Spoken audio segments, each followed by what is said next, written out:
Executive Fitness Club, the Achimota Fitness Club, and then there's someone Fitness Club. We're able to pick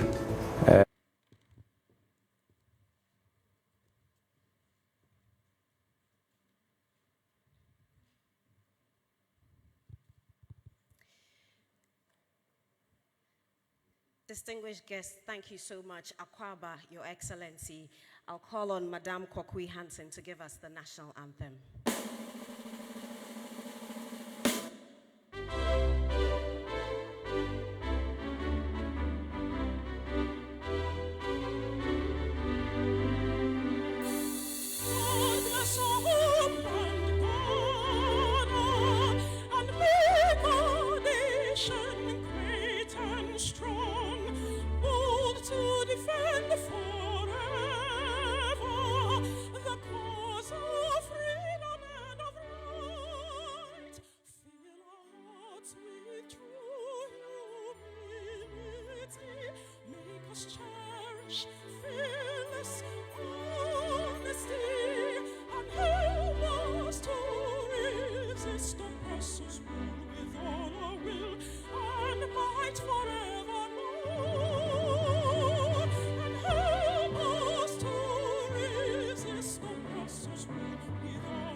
Thank you very much. As you may be aware, we're in COVID times, and so the team has put together a quick video just to remind everybody of the protocols to observe. We'll do that shortly. Thank you.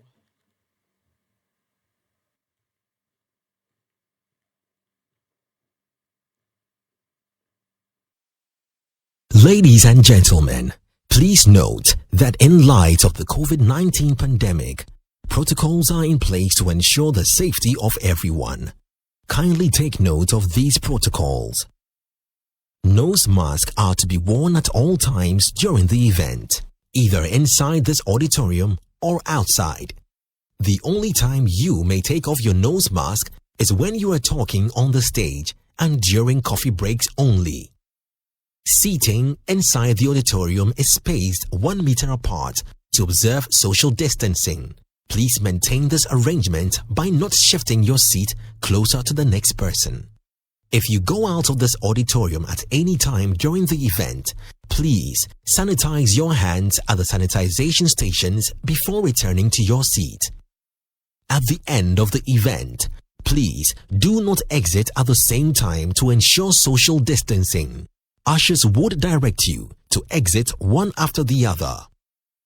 During networking sessions, please stand 1 meter apart to ensure social distancing. Avoid handshakes, hugs, or close contact with other guests. Please adhere to these protocols at all times during the event to prevent the spread of COVID-19. Therefore, an important conversation and engagement about investment. I'll call on the Minister for Information, Honorable Kojo Ponkroma, to give us the welcome address.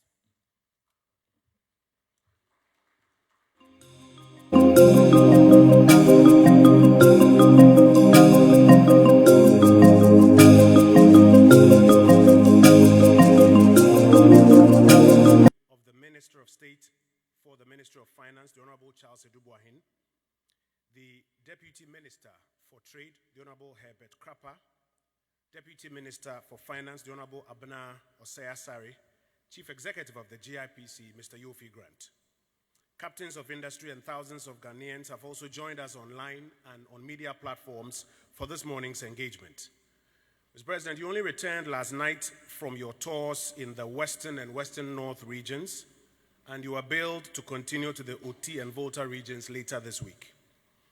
But you are here this morning as part of your work around the clock to ensure that your administration's social contract with the people of Ghana is fulfilled, but even more importantly, that the Ghanaian economy recovers quickly from the ravages of the COVID-19 pandemic, so that the jobs, the incomes, the improvement in quality of lives, which you started generating in the first term, will continue in the second term. One of the major instruments that you have championed since 2017 is attracting investments into the Ghanaian economy to take advantage of the significantly improved macroeconomic environment. Because you believe that when private capital is planted on fertile, favorable economic land, the harvest will abound. You instructed us, Mr. President, at the Ministry of Information to continue with efforts to keep the Ghanaian and international public informed of and involved in the efforts that you are making in stimulating a quick and broad-based recovery after COVID. It is pursuant to your instructions and your vision that we have brought together today the Ministry of Finance, which is responsible for leading the efforts to create the enabling environment, the Ministry of Trade, which plays a key role in generating investor interest and setting policy direction for investments, and the Ghana Investment Promotion Center, which takes the lead role in pulling in investment into the Ghanaian economy. Mr. President, we've also brought together scores of investors and potential investors, some of who have already successfully set up and are operating in Ghana, some of who are also yet to settle. Key at today's gathering are also the public institutions and other stakeholders who are responsible for facilitating the onboarding of these FDIs. The speed and convenience with which they pay particular attention to the services that they offer investors go a long way to determine how quickly these investments can be onboarded so that the jobs, the growth, and the development we expect can unfold. After this opening ceremony this morning, there are two panel discussions. The first will help us update the whole country on the status of the nearly $2.7 billion of investment that your administration, yourself personally, your ministers and agencies brought into Ghana in the year 2020. The investors themselves will share with us their own experiences and give feedback on how we can quicken the onboarding process. The public agencies will also join us for a second panel discussion to share their experiences and provide guidance on how other stakeholders can support so that we quickly and successfully onboard the many investors knocking on our doors. On behalf of the GIPC, the Ministries of Finance, Trade and Information, Mr. President, ministers, distinguished guests, ladies and gentlemen, you are all welcome.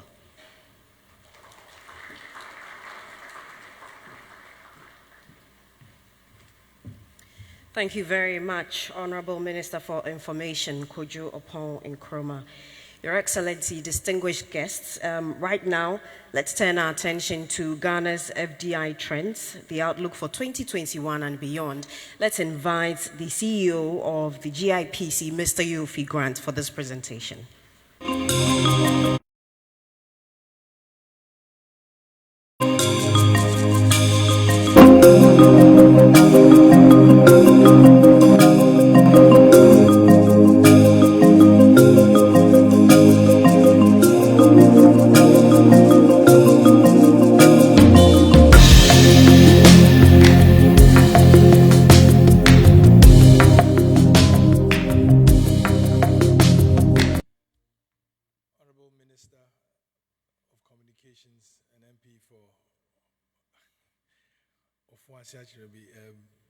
My very good friend Kojo Opon Nkrumah, Minister of State for Finance Charles Dubois, Deputy Minister of Finance Abnao Selsari, and my very good friend Deputy Minister of Trade Herbert Krapper, the Honorable Stephanie Sullivan, Ambassador of the US, and all representatives of the foreign missions in Ghana, and my brother Michael Kwe, CEO of the Ghana Free Zones. Distinguished ladies and gentlemen, the Ghana story, I must say, is a very compelling story and has become even more compelling and attractive since 2017, when His Excellency the President took over.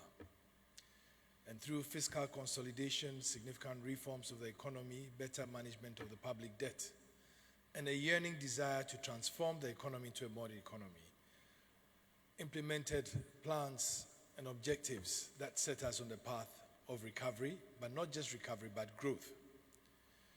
The GIPC is an office under the presidency, and so we are having this event really under the auspices of the presidency, to show what we've done, the stewardship that we've done, and the way forward, and to embrace and engage all to really bring fruit to Ghana's centrality in Africa's desire to move away from a continent that imports all products from its own exports of raw materials and resources, that is converting our economies into productivity and value added. But we'll focus on Ghana for today. And there are 10 reasons why most investors will look at Ghana. First of all, I dare say that Ghana is in the center of the world. It's the only country on latitude 0 and longitude 0, and therefore logistically very well placed. But not just that. Ghana has had a pedigree of leadership on the African continent. From 1957, when it spearheaded the political emancipation of the continent. And today, Ghana is repositioning once again to spearhead the leadership of the African continent and joining it to the global financial sector and bringing about wealth creation on the continent, thereby bringing African financial and economic emancipation. There are 10 reasons why I think that Ghana will remain interesting. The first one is that we have an enviable democratic governance and political stability, which is key for every investor, and we have demonstrated that. We've been able to develop a strong and resilient economy. And from 2017, for 3 years, Ghana's economy grew at an average rate of 7%, one of the leading economic growths on the world, not just the continent. And even in 2020, when the region showed deep recession of minus 3.3%, Ghana's economy still grew positively at 0.4%.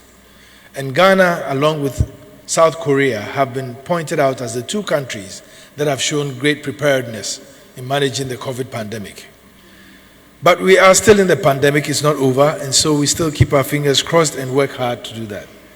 Additionally, we have a human capital advantage on the continent, and recent policies of the free senior high school will reposition Ghana as a major supplier of labor, and we're also equipping our young people to be able to take on the challenge of an economy in transition.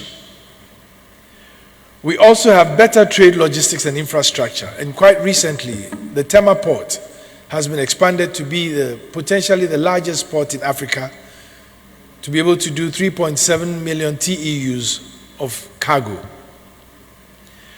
We have vast and diverse natural resource endowment, and Ghana has almost any mineral that is in demand today: gold, diamond, timber, bauxite, manganese, lithium, iron ore, oil and gas, and many other ornamental minerals, and particularly lithium, which is very much required for the new economy of Industry 4.0, moving on to Industry 5.0. We are also a member of the regional international trade bodies. As a partner in WTO and having leadership of ECOWAS, we are very well positioned to negotiate many contracts, and we have significant contracts signed, bilateral investment treaties, and double taxation treaties with many of our partners. And of course, Ghana's great hospitality is undoubted. And I see many faces here that I know are not originally Ghanaian, and it's that hospitality that has brought you here. We thank you for staying and being with us. But even more importantly is our yearning desire to continuously and increasingly improve the ease of doing business. And we have had significant reforms, both at the trade level and at the investment level, to ensure that as we go into the future, Ghana becomes one of the best places to do business, not only in West Africa, but in Africa, and also one of the most attractive places to invest. And then, of course, that has led to a very enabling and competitive business environment, one which we are very proud of. And last but not the least, as I mentioned, and as mentioned it first, a favorable geographical location to facilitate the easy access to the world. And indeed, from Ghana, you are only 8 hours away from almost all the major regions of the world. So yes, we have all these endowments, but these endowments could not have put us where we are without the instructive and firm and strong leadership of His Excellency the President, who has declared that Ghana should be the best place to do business on the continent and the most attractive place to invest on the continent. And it's for that reason that we are seeing that Ghana is host to the headquarters of the AFCFTA and will spearhead the African economic and financial emancipation that I did mention before. So what has that earned us? And I will talk about this on the perspective of what has happened in the world. And even prior to COVID, global political disruptions led to a shrinking of foreign direct investment and a disruption in the flows of foreign direct investment between 2018 and 2019. The event of Brexit was a major factor.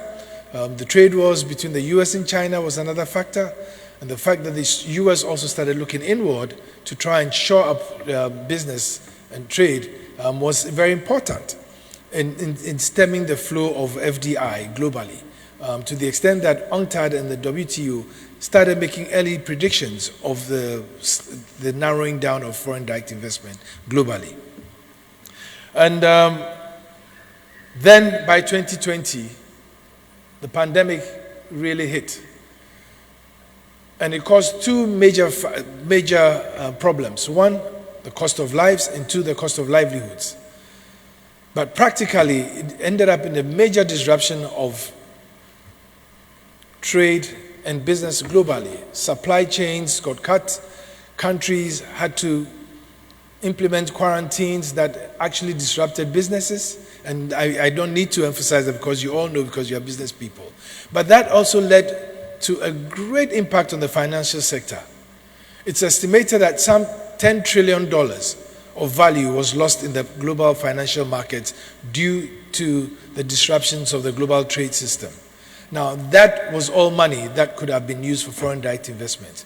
So consequently, UNCTAD actually predicted that global flows would shrink by 42% in 2020. And if we didn't have a grip on the pandemic, it would further shrink by an additional 15%. And Africa was probably going to be the biggest victim. But God being so good, and through our own initiatives, we've seen that it didn't happen quite as much as that. Africa, as I saw in a video this morning, still has shown quite some resilience to the virus compared to other regions in the world. But we do not take that for granted. And even during that period, Ghana showed strong leadership that also invoked some confidence in investors that were looking at places to invest. And Ghana was one of such places. I must say that the sort of investments we got, the productive types of investments, most of them greenfield in industrial infrastructure projects in developing countries, suffered immensely. And we all know what has happened. And since then, we haven't recovered. As you all well know, global shipping has increased in cost by close to about 40%, further straining global trade. But many other countries have also suffered inordinately from the shrinkage of FDI.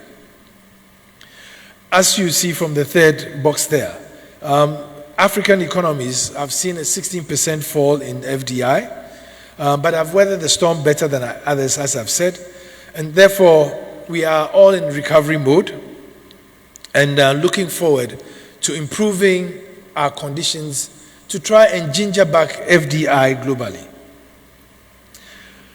But amidst all this pandemic, and Ghana at the beginning of 2020, we were quite optimistic in the first quarter of the year that we would see some impressive numbers, because FDI in the first quarter of 2020 had increased about 400% of what it was the previous year. And then, of course, COVID hit. But despite that, we were able to achieve FDI values of $2.650 billion, which by all standards were impressive. If you take what happened globally, well, there was a 42% drop in FDI and a further 15% expected in the year 2021. Now, this figure of 2.65 billion represented a percentage increase of 140% compared to the 1.1 billion that we achieved in 2019, when global FDI actually saw a downturn. Out of this, we saw a registration of 279 projects, comprising 129 new projects in various sectors, 131 upstream projects in the oil and gas sector, and 19 projects in the free zones activities. Now, out of these 279 projects, the services sector registered the most, with 184 projects, followed by manufacturing of 57, and I do declare that I would have wished that it was manufacturing that showed the 184. And then export trading, 15 projects, general trading, 10 projects, and then the rest, building and construction, 5 projects. Mining also showed 3 major projects, petroleum, 3 projects, and disappointingly, agriculture, 1 project, and liaison offices, 1 project. In terms of FDI value, manufacturing, however, recorded the largest value of $1.27 billion, followed by services of $656 billion, mining of $424 million, petroleum $222 million. And the details are indicated in the graph below that you can see. If you look at it in terms of the amounts and the sectors, that's where the breakdown is. Now, in terms of regional distribution, January to December, unfortunately, Greater Accra seems to be attracting the most of the projects that were registered, or the FDI. And as I did mention, in terms of numbers, services recorded 184 projects, most of them in Greater Accra. 8 regions directly benefited from 279 projects. 231 projects, representing 82.8% of the projects registered, are in the Greater Accra region. That means that at the GIPC, we need to work harder into diversifying this and making the rest of the country even more attractive. And I dare say that the rest of the country is equally or perhaps even more attractive as destinations of foreign direct investment. The 3 other regions that showed some promise are the Western and Ashanti regions with 31 and 7 projects respectively. Volta and Eastern region recorded 3 projects, and Bronga Hafu recorded 2, the Central and Upper East recorded 1 project each. This we expect to generate employment of 27,110 jobs, when these are registered and are at full capacity. Now, 22,382 of these projected jobs, that's 95% of it, are jobs that will be exclusively for Ghanaians, whilst the remaining 1,064 jobs, that's 4.54, are expected to be taken up by non-Ghanaians per GIPC's records. I must make a note here that our records are telling us that even when foreign direct investors come in, within a year, they prefer to have Ghanaian workers take over the jobs that were probably taken by expatriates. 1, because it's cheaper for them, and 2, because they realize that the Ghanaian partnerships enables them negotiate the nuances of the market much, much better. And so it tells us once we attract more FDI, we're in a good place in job creation. The leading sources of investment by nations, China brought in 751 million, the United Kingdom 243 million, South Africa brought in 242 million, Australia brought in 239 million, and the Netherlands brought in FDI of 238 million. I am convinced, and I believe that we are going to see some significant investments from the US of A, and that is why we have the ambassador here today. So thank you for coming, and we look forward to our partnership. I would also like to just give a snapshot of what we've seen in 2021 that makes us very confident that we are on a good track, and with a great job that the President is doing, traveling around, marketing Ghana, I believe that we should up our game and achieve the targets that we have. As at the middle of the year, despite the weak predictions by the UNCTAD, we are seeing some very interesting numbers. In the first half, a total of 122 projects, that is 94 new projects and 28 upstream existing projects, have brought in FDI of $829 million. Now, this gives a 32.15% increase of what we saw in the first half of 2020, which was $627 million. And now, out of these 122 projects, services once again came out on top with 63 projects, and followed by manufacturing with 24 projects. General trading, building and construction followed with 18 and 6 projects respectively. The oil and gas sector as well as export trade recorded 5 projects each, and agriculture sector recorded 1 project. I must say that we've seen a bit of challenge in the oil and gas sector since the price dropped in 2019, but we are seeing some recovery, and we believe that that should also become more significant. Incidentally, we are also seeing a lot more interest in the agri sector over the quarter, and much more engagement and requests, and we believe that will translate to higher FDI numbers and figures for agri by the end of year. The services sector numbers was 597 million, followed by manufacturing with 98.7 million, general trading 41 million, and 22 million for building and construction. These details you'll find in these graphs as shown here. In terms of regional distribution of projects, 9 regions actually attracted these 122 projects out of the 16 regions we have. Now, 96 projects representing 78% of the projects registered are once again in Greater Accra region. The other regions are Ashanti and Western with 8 and 9 projects respectively, and Bono Central and Eastern region with 2 projects each, Ahafu North and Upper West region with a project each. The half-year figures is expected to generate employment of some 8,931 jobs directly. Now, the numbers of jobs we show are direct jobs. And we expect that out of that, 8,091 will be for Ghanaians, while the remaining 840 will be for non-Ghanaians as per our records. This is how we see the employment generation per registered projects. But I must say that beyond the direct job creation, there's also indirect job creations. And so many of these are going to create jobs indirectly, which we don't measure. Leading sources of investment recorded January to June. Singapore brought in 307 million with 2 projects. Australia 204 with 2 projects.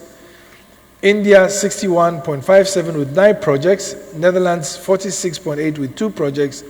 The US of A with 32 million with 6 projects, and China 32.46 million with 24 projects. So there you go. I told you the US would up their game and look at Ghana more attractively now. These just show the graphical representation of the numbers I just mentioned. So what's the outlook post-COVID and with the advent of the AFCFTA? Global predictions are that global FDI is expected to bottom out in the year 2021 and recover some lost ground going to 2022, increasing between 10 to 15% globally and 5% in Africa. This should be realized with efficient policy interventions to facilitate investments and to navigate the economic effects of the pandemic. And I dare say that in the course of the pandemic, Ghana did also do its bit in finding ways to mitigate the cost of lives and livelihoods by implementing what we call the Ghana Cares Obatampa project. The Ghana Cares project being the COVID alleviation and revitalization of enterprises support project. It's a 3-year project that is expected to cost 100 billion cedis, of which government is going to provide 30 billion, and the private sector, driven by foreign direct investment and partnerships and led by GIPC, will bring in $70 billion.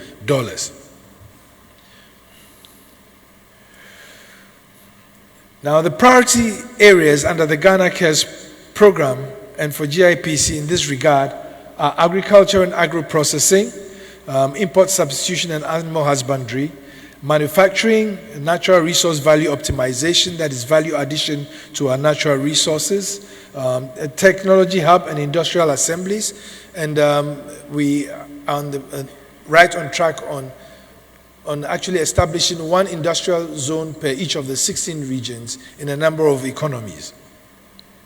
Then, of course, healthcare services and pharmaceutical manufacturing, and infrastructure, improvement of the roads and highways, railways, power bridges, etc., etc. And we are still on track to achieve the 4,000 kilometers of new rail lines that the government indicated in 2017 that it was going to start construction, and over the 10,000 kilometers of new roads to ensure that every corner of Ghana is connected as we industrialize under the policy of one district, one factory, and are able to move the market beyond the centers and the urban areas to every side of the country and into the West African sub-region. Now, of course, services. And in services, we are looking at expanding the fintech area and making Ghana really technology-driven, and actually making the main route of engagement between the citizenry and government technology. And in that regard, that now we have almost everybody in Ghana biometrically registered, as well as every square inch in Ghana digitally registered. Every 5 by 5 meters squared in Ghana now has a digital address. This is going to enable us to separate ownership from usage of land and optimize and monetize our land for better development. I dare say that for all of us here, the architect of this whole ecosystem and architecture of transformation of the economy lies with our leader, the president. And I think that, Mr. President, thank you for giving us the opportunity to put Ghana on a real pedestal of transformation. And the numbers that are here do give an indication that we are on track. Beyond this, increasing FDI in the medium and the long term requires some swift, articulate actions with the policymakers to review, revise, and revamp FDI strategies to make them more fit for purpose, modernized, and operationalized policy measures to support value chain-linked FDI and boost FDI in the digital economy. Indeed, the President has time and time again said that our economy must be driven by private sector. And as a co-chair of the group of eminent persons for the achievement of the SDGs, we embraced the SDGs, and Ghana was the first country in the world to actually benchmark its budget to the SDGs. And I must say that the two SDGs that are the impetus for the work we do at GIPC is SDG 1 of poverty alleviation and SDG 17, partnerships and linkages, and then facilitating investment for trade. But I must say that in between 1 and 17, there is a major effort to ensure that we bring true transformation, job creation to Ghana by ensuring that each of those 15 SDGs gets the requisite attention. And that is what is going to transform our economy. At the center, we are working with some of the, should I say, the development finance institutions and some of the donor partners to ensure that we really create a global standard and be compared to any other country in the world. And some of our partners are the World Bank, the GIZ, EU, UNIDO, and to help us strengthen the institution to deliver on the mandate and become extremely competitive among its peers. But at the GIPC itself, we've also restructured. We've recently set up a new, two new desks, the Diaspora Investment Desk, which is very important for the country because, as you well know, almost every year about $3 billion comes in informally from the diaspora. We believe that creating a formal channel would actually facilitate a better way of attracting remittances from the diaspora and engage the diaspora in national development. Additionally, we've set up a strategic aftercare service to streamline investor aftercare and encourage investment. And so many of you who are here will get visits from our aftercare. We will preempt your problems and try and bring solutions to them, but we also act as a sounding board for the presidency on policy matters relating to attracting investment. Then we have a revamped monitoring and evaluation and tracking divisions to offer an efficient monitoring of companies and optimize the center's performance. And then we have set up a specific CARES delivery unit to track, monitor, and facilitate the achievement of the targets under the CARES program. I will skip these two and then come to the end.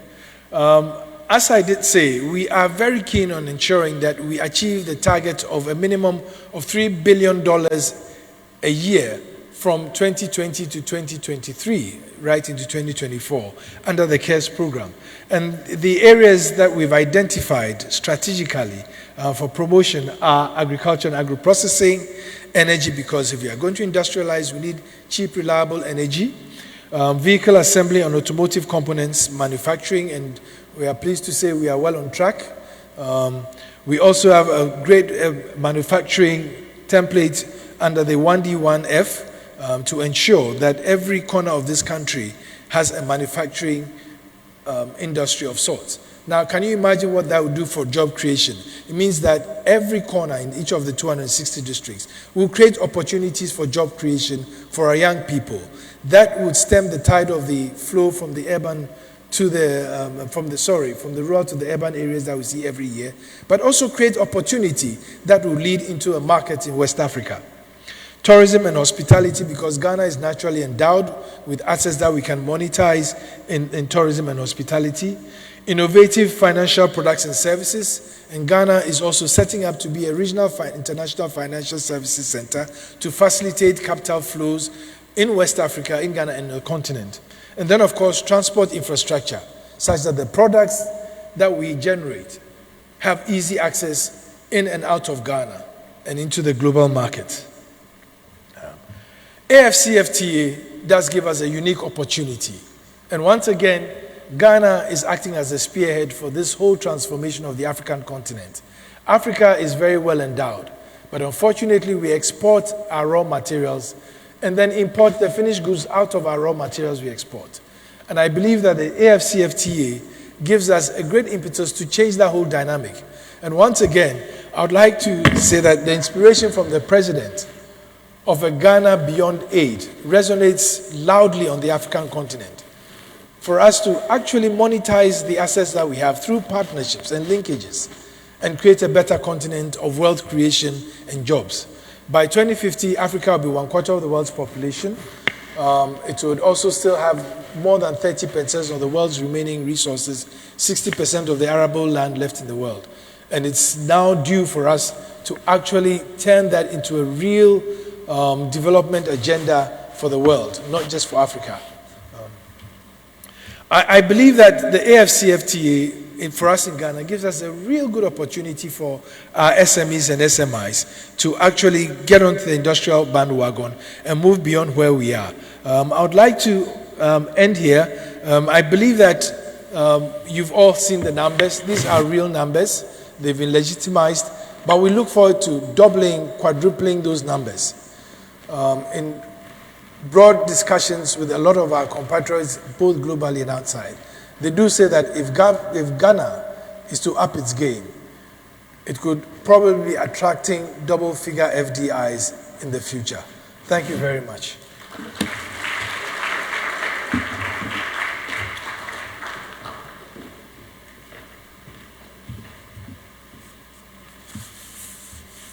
think he left his newsman.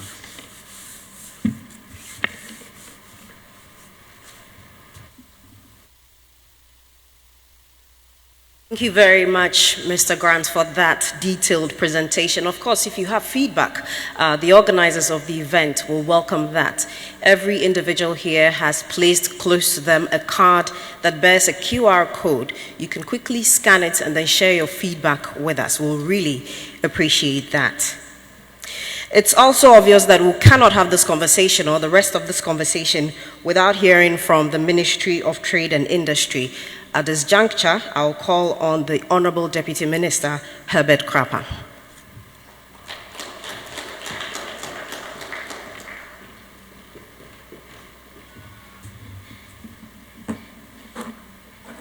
His Excellency, the President of the Republic of Ghana, Nana Addo Dankwa Akufo-Addo, colleague Ministers of State, Chief Executive Officer of the Ghana Investment Promotion Center, Mr. Yofi Grant, captains of industry, business leaders, investors and entrepreneurs in Ghana and abroad, members of the diplomatic corps, ladies and gentlemen.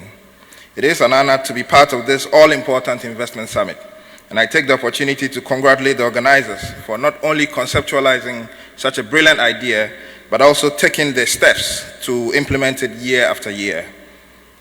I bring you best wishes from the Honorable Minister of Trade, Honorable Alan Chamatin, who is unable to be here with us today. This year's theme, Maximizing Ghana's Investment Potential, is pertinent for many reasons, and the sub-theme that I've been asked to speak to, Emerging Stronger Together, the role of the Ministry of Trade and Industry in maximizing Ghana's investment potential, makes even more vivid the importance of this summit. Many countries in the world are still grappling with how to contain COVID-19, with several economies currently on a bottom dive. Under the sterling leadership of His Excellency the President Nana Addo Dankwa Akufo-Addo, Ghana's story is not exactly the same.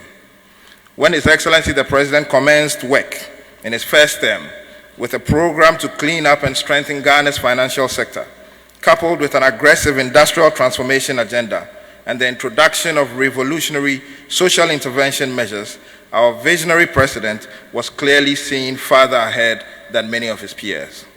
A gathering of minds to discuss Ghana's investment potential and prospects is yet another reminder that our fundamental challenges as a country, youth unemployment, poverty reduction, and inclusive economic growth, continue to hinge on strategic investment in critical sectors of our economy. Increasing strategic investments into our economy is a necessary condition to spur growth, and ensuring the right investment climate to sustain such investments is equally fundamental. The role of the Ministry of Trade and Industry in maximizing Ghana's investment potential cannot be overstated. In line with His Excellency the President's vision, the Ministry of Trade and Industry has a core mandate as a lead policy advisor to government on the trade, industrial, and private sector development, with the responsibility of formulating and implementing policies for the promotion of domestic and international trade and industry. Since 2017, the Ministry has embarked on a 10-point industrial transformation agenda aimed at maximizing, amongst other things, the investment potential of Ghana. They include the National Industrial Revitalization Program, the very popular One District, One Factory Program, strategic anchor industries, industrial parks and special economic zones, development of micro, small, and medium-scale enterprises, domestic retail infrastructure enhancement, industrial subcontracting exchange, improving public-private sector dialogue, and business regulatory reforms. The business regulatory reforms which are currently being undertaken by the Ministry are to ensure transparency and stability in the investment climate of our country. The evidence shows that such a climate is a sure way of attracting investment into an economy. There are 7 components of this reform program currently being implemented.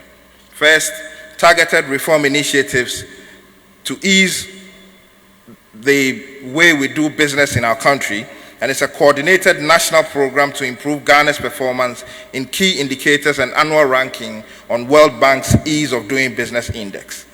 The E-Register of Business Regulations, which is an online inventory that provides businesses with an easily accessible one-stop repository of up-to-date information on all business regulations, laws, directives, procedures, forms, and fees in force in Ghana. The Public Consultation Portal, which is an interactive web portal for centralized public consultation with government institutions on government policies, legal and regulatory reforms. Regulatory impact assessment, and ex-post assessment of the impacts of proposed or existing policies or regulations and alternatives to achieving policy objectives. And the rolling regulatory review, an exercise designed to systematically carry out rolling reviews of regulations to eliminate, revise, and simplify business regulations and reduce cost of compliance. And this will also help contribute to the process of updating the e-register on a continuous basis. And finally, the public-private dialogue, a permanent mechanism for structured public-private dialogue which involves regular consultations between government and the private sector. In a few days, the Ministry will be organizing the maiden Presidential Business Summit with the framework of our public-private dialogue concept. The Ministry of Trade and Industry believes that the full implementation of these reforms, coupled with the complementary efforts of the Ghana Investment Promotion Center and other related agencies, will further improve investor confidence in Ghana. The strategic anchor industries, which include an integrated aluminum industry, iron and steel industry, automobile and vehicle assembly, petrochemicals, manufacturing of machines and machine components, and agro-processing, constitute His Excellency the President's vision of creating alternative growth poles to drive his industrialization agenda. The Ministry of Trade and Industry, in taking a lead role to help grow the economy post-COVID, is poised to spearhead and coordinate even more aggressively all 10 anchor industries. The development of industrial parks and special economic zones is an integral component of government's industrialization agenda. To emerge strongly from the havoc of the pandemic and restore the impressive trajectory of foreign direct investment, the ministry has accelerated efforts to build industrial parks and special economic zones across the country. And the process of developing a policy framework, institutional structure, and the regulatory mechanism to support the establishment of these parks has been initiated. The Ministry of Trade and Industry has also established business resource centers across the country to provide relevant business venture information and technical resources to private sector investors. We have also established joint business councils with some African and European countries to provide ministerial level support for driving investment between Ghana and partner countries. And the German-Ghana Business Council, for instance, provided the framework for the establishment of Volkswagen's facility here in Ghana. Under the Ghana COVID-19 Alleviation and Revitalization Enterprises Support, the Ministry of Finance has graciously allocated 282 million Ghana cedis to the Ministry of Trade and Industry to pursue interventions for the revival of an active trade and industry sector. Light manufacturing, agro-processing, import substitution, automotive, export, and pharmaceuticals will be the focus areas of this intervention. Finally, ladies and gentlemen, the Ministry of Trade and Industry intends to leverage the African Continental Free Trade Area Agreement to increase investment into Ghana. We have established a National AFCFTA Coordination Office in Accra and developed for implementation a national plan of action. Currently, enterprise profiling and audits are ongoing with the aim to provide relevant market analysis and operational support to these firms. Enhancing the productive capacity of the private sector and ensuring that the business climate is attractive are a guaranteed prescription for maximizing Ghana's investment potential. And the Ministry of Trade and Industry, under the able leadership of the Honorable Minister, will continue to pursue these even more vigorously. I thank you for your attention.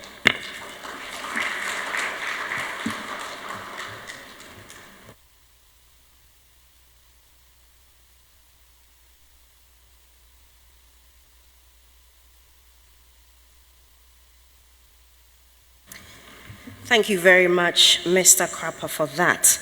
Ladies and gentlemen, I'd kindly like to draw your attention that we are currently joined online by another distinguished audience. We would like to acknowledge their presence and thank them for being with us from start. We'll move to the Honorable Minister of State Finance, that's Charles Eduboahin. He's also going to give us a speech on the sub-theme, Emerging Stronger Together, but on the role of the Ministry of Finance in maximizing Ghana's investment potential. Let's put our hands together for him.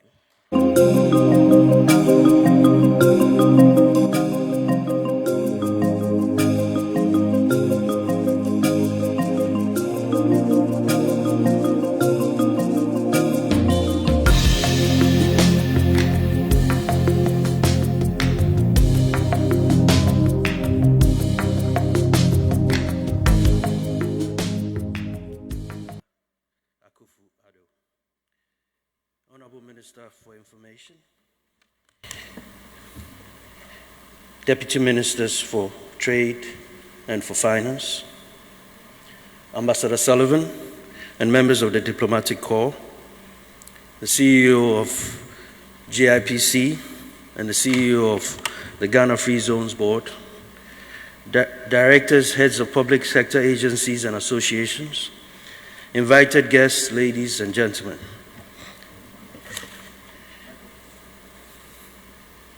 Good afternoon. It is a pleasure to be here with you all today.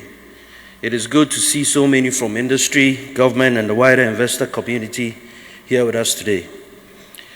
During today's summit, I believe you all hear much about the government's commitment towards engaging and incentivizing and mobilizing the private sector and investors on a larger scale.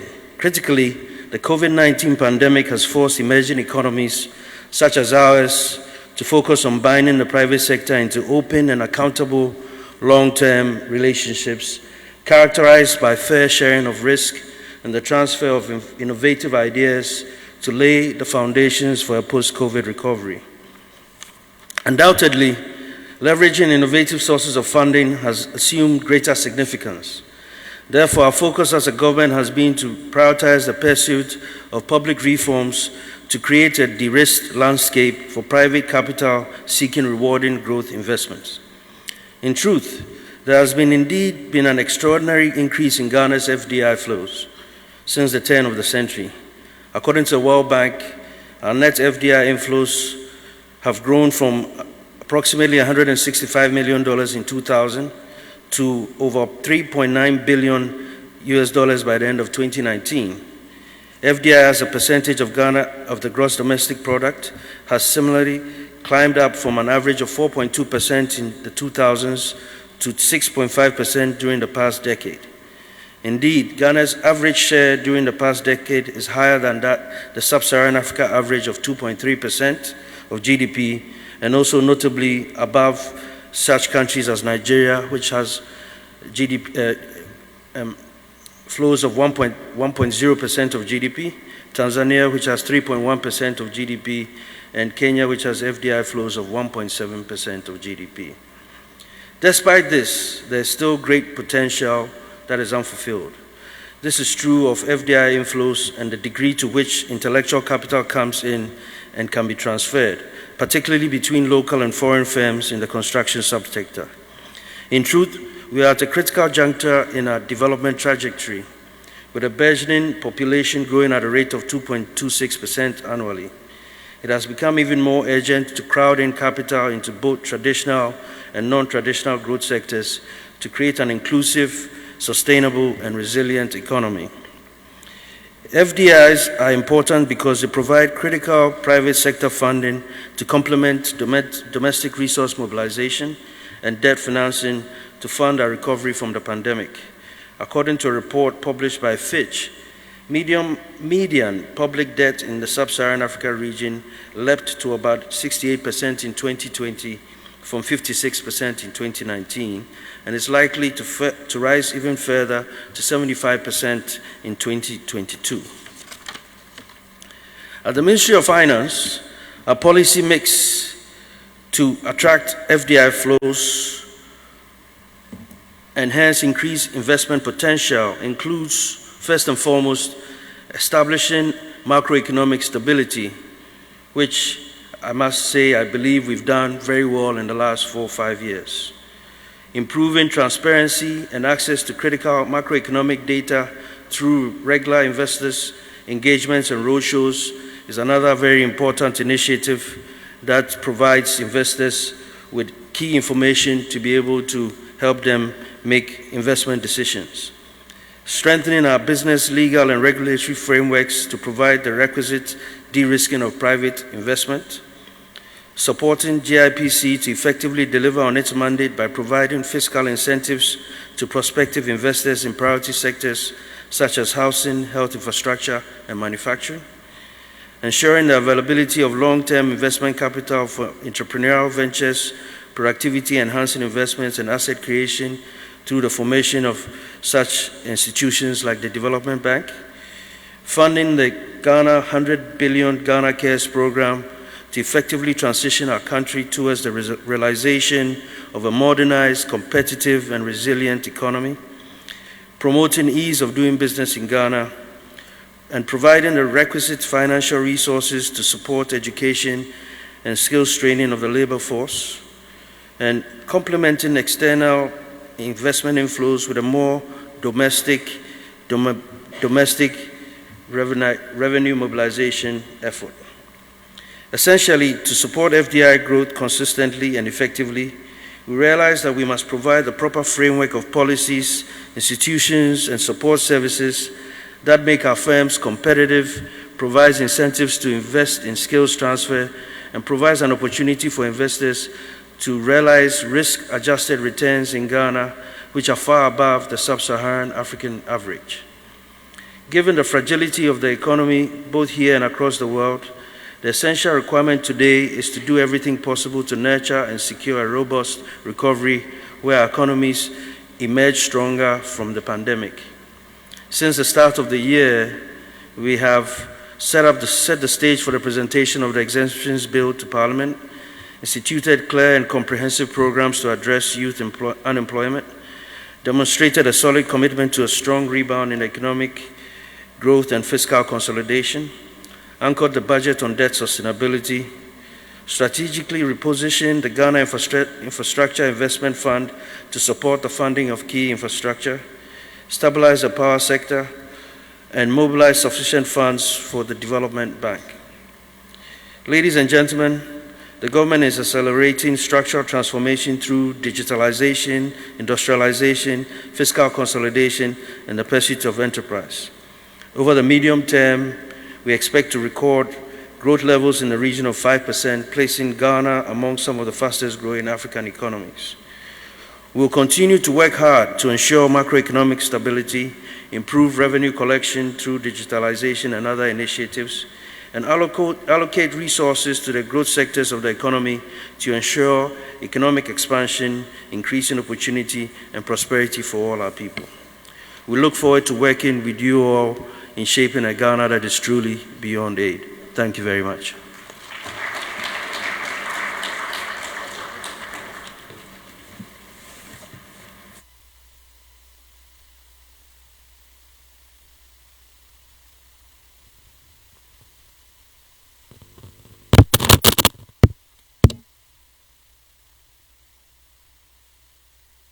Minister, thank you very much.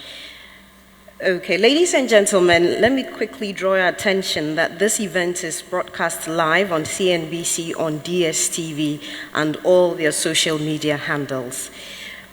Right now, though, before we go for a message from the special guest of honor, that's His Excellency, the President, we have a special presentation by a special artist, Nana Asase. I'll call him up to the stage to give us his presentation.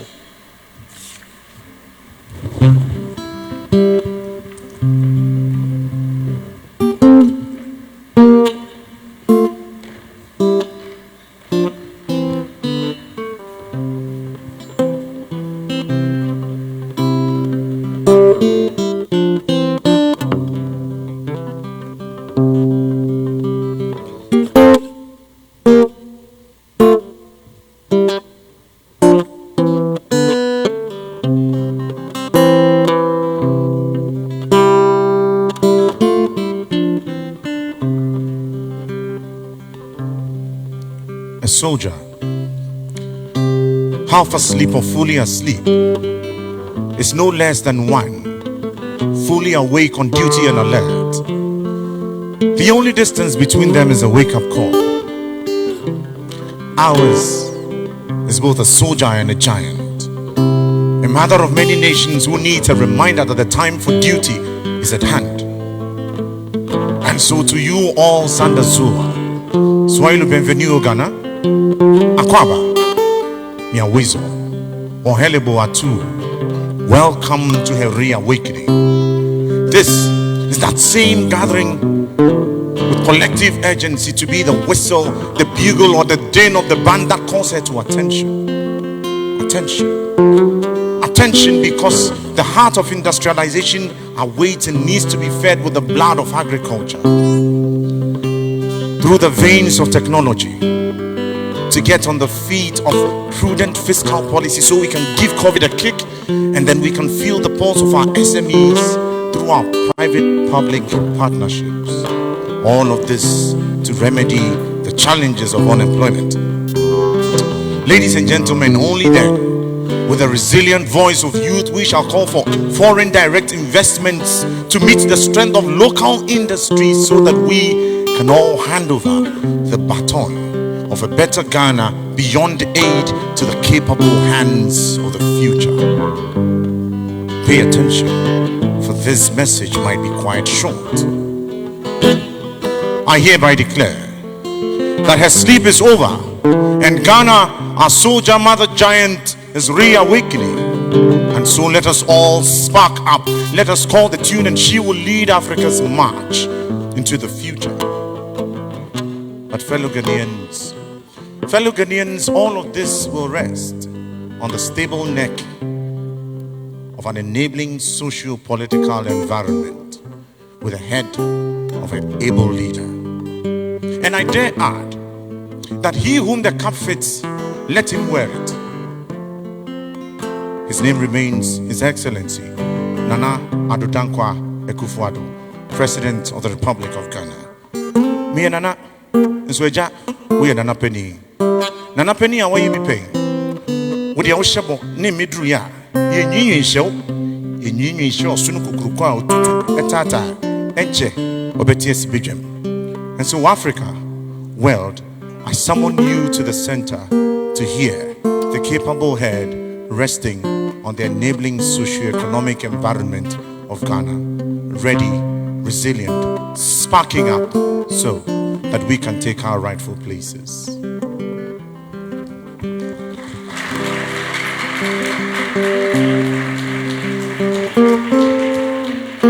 And I mean to idea, so the world is ready. Why a cradle? Shall we be on our feet, ladies and gentlemen?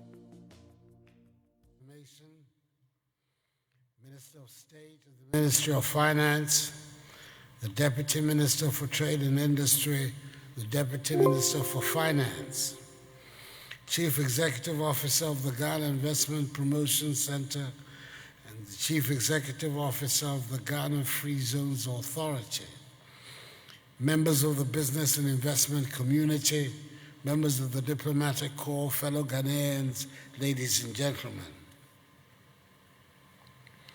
I applaud the Ghana Investment Promotion Center, under the leadership of its hard-working Chief Executive Officer, Mr. Yufi Grant, for initiating this summit, which is aimed at stimulating one of the most important conversations we should be having in this country, that is making registered investments real on the ground in Ghana.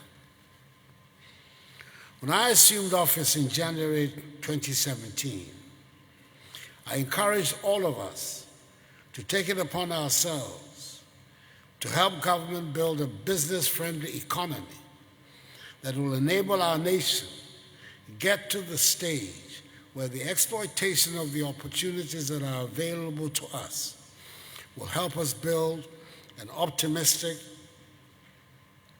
self-confident, self-reliant, and prosperous nation, a Ghana beyond aid.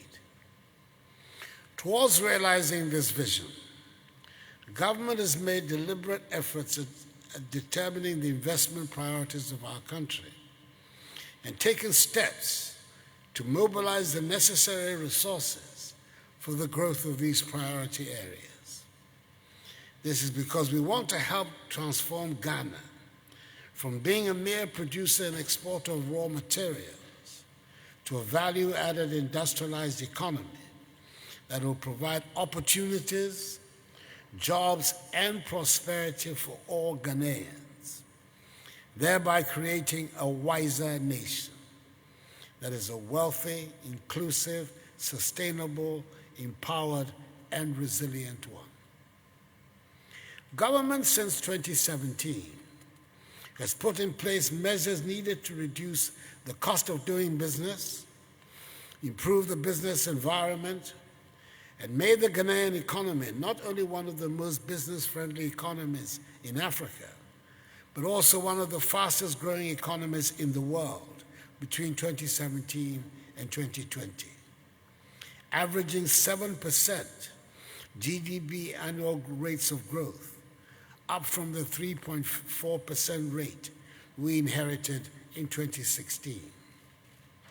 Indeed, with the economies of many countries around the world in recession in 2020, having recorded negative growth largely as a result of the COVID-19 pandemic, Ghana's economy was one of the very few that still managed to record a positive GDP growth, that is 0.1% in 2020, albeit significantly reduced from the average levels of 7% per annum that we had become accustomed to in 2017, 2018, and 2019.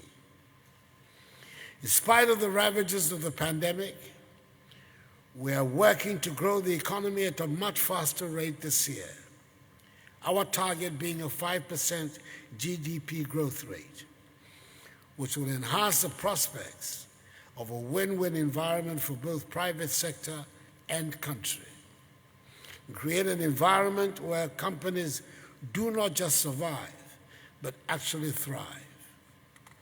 In the first quarter of this year, the GDP of the economy grew at 3.1%. In the second, at 8.9%.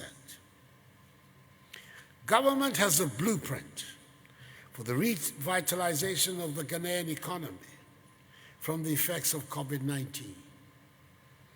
We have identified the relevant sectors of the economy requiring the needed investment that will help accelerate the rebound and growth of the Ghanaian economy, as was witnessed in the immediate years before the pandemic struck. We call it the Ghana Cares or Bantampa program. The 100 billion CD program will require some 30 billion CDs of funding from government and 70 billion CDs from the private sector. The program focuses on injecting substantial investments into key sectors of our economy, such as agriculture, agro-processing, manufacturing, healthcare, housing, and infrastructural development. In seeking to mobilize the 70 billion from the private sector, it's become even more important to examine also how foreign direct investments are onboarded into the economy of Ghana. So it is critical that this maiden edition of Spark Up be dedicated to exploring ways of improving the turnaround times and the efficiency with which potential investments are integrated into the Ghanaian economy. The Ghana Investment Promotion Center has been at the forefront of hand-holding potential investors and working to support their establishment in the Ghanaian economy. Let me thus take this opportunity to congratulate the Center for effectively discharging its mandate and promoting vigorously the considerable investments and business opportunities that exist in Ghana, estimated at some 12 billion United States dollars in foreign direct investments from 2017 to 2020. Whilst global FDI declined by some 42% in 2020, in the midst of COVID-19, FDI inflow recorded by Ghana through the GIPC amounted to some 2.65 billion United States dollars, which bucked the global trend, representing a significant increase over the 2019 FDI value. In keeping up with the importance of public-private dialogues as recommended by the Ministry of Trade and Industry, I'm charging GIPC to use the summit as a platform for open, frank, and solution-orientated engagements between investors, regulators, and investment facilitators.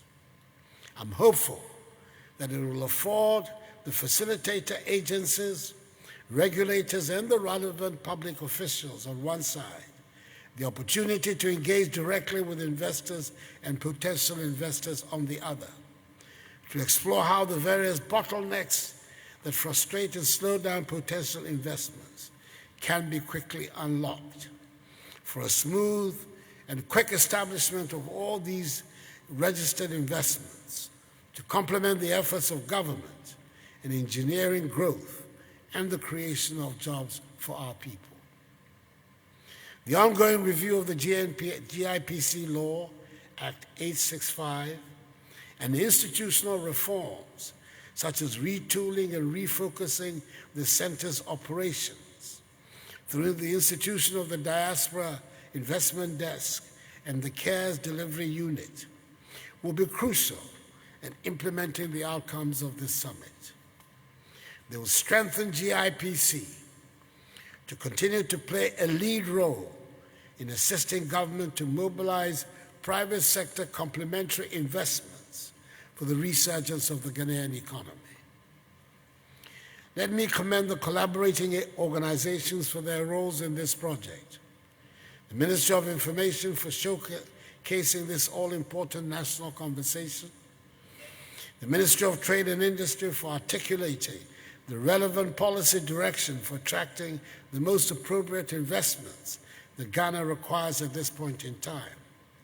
And the Ministry for Finance for helping to engender the enabling environment that has made Ghana an attractive investment destination. As host country of the Secretariat of the African Continental Free Trade Area, AFCFTA, now is the time for the Black Star to spark up and bring in the needed investments to accelerate the transformation of the Ghanaian economy, and by extension the African one, through the active participation of the private sector in the economic development of our country and continent. I wish you fruitful deliberations, and may God bless us all in our homeland Ghana and make her great and strong. I thank you for your attention.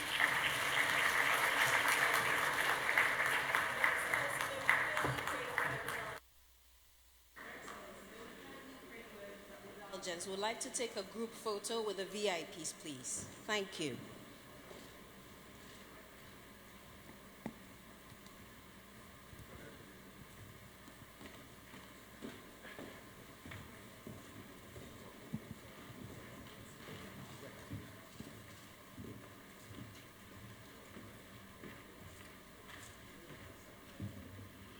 Yes, thank you very much. That's the VIPs in the photo with His Excellency the President.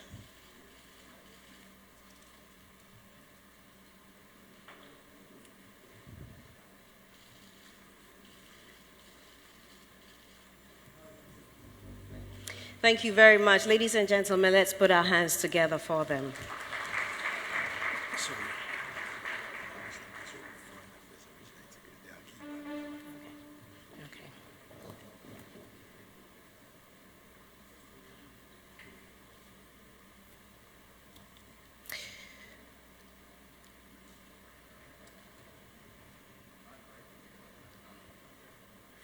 Yes, before I invite Madame Kokui for the national anthem, I would kindly like to show appreciation to the Ministry of Foreign Affairs. They are a key partner in this program, and we are grateful to them.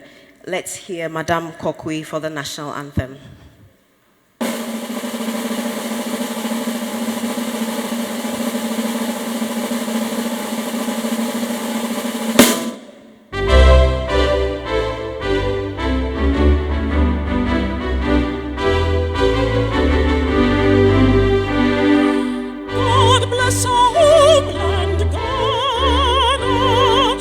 Make our nation great and strong.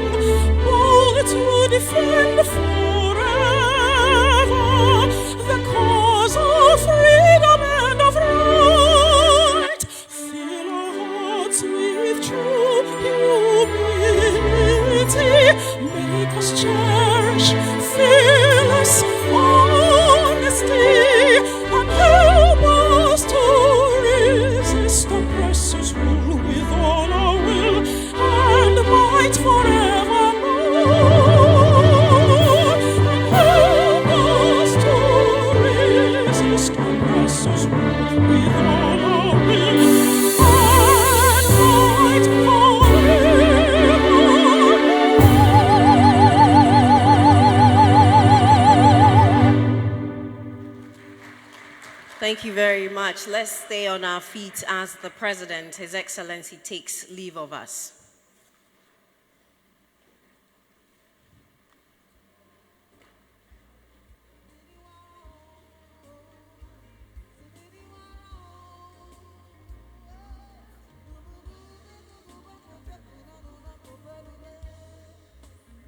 Ladies and gentlemen, at this juncture, we can take a cocoa break or a coffee break while the President takes leave, and then we'll have the first panel session, which is the investment journey in Ghana.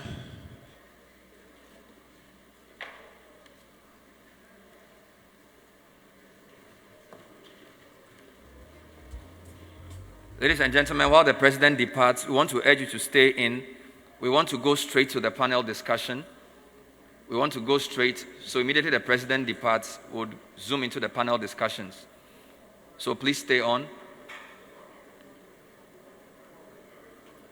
We'd like to ready the speakers for the panel session. All speakers for the first panel session, as soon as the President departs, we will be jumping into the discussion to make good use of time. So please remain in here whilst we get into the panel discussions. We certainly have cocoa and coffee outside. You can take that, slip out and come back in, but we want to go straight to the panel discussions. We also have some nice stands for exhibition, but to make use of time, we are urging you to remain inside. We have two very important panel sessions. One to be led by Deputy Minister of Finance, Honorable Abena Osei Sari. We thank His Excellency the President for being part of the opening session. We want to urge those of you at the back to move forward as we jump into the panel sessions.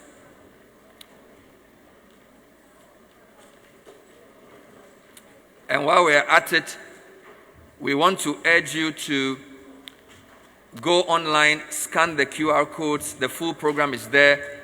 We've put them in your packs. It's an interactive session. We want to hear from you.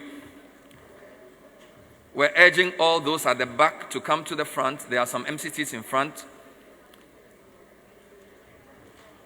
And as the President departs, we're also clearing the lobby for part 2 of the program. Please stay with us. Let's have the door shut as we get straight into the panel sessions. We'll give you a quick flavor of what to expect. In the meantime, Francisca Kakra-Forson, thank you for expertly handling the first part.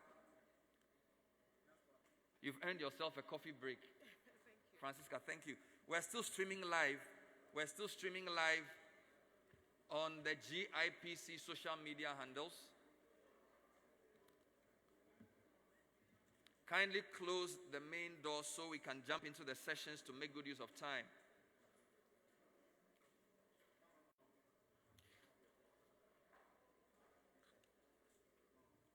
To give you a flavor of the panel sessions, we have two very important discussions. The first is on our investment journey as a country. The second is on the onboarding process for FDI. And I want to just urge the panel members to get ready as we introduce the speaker for the first part and the moderator for the first panel. In the meantime, ushers, please help me invite back our guests from the lobby.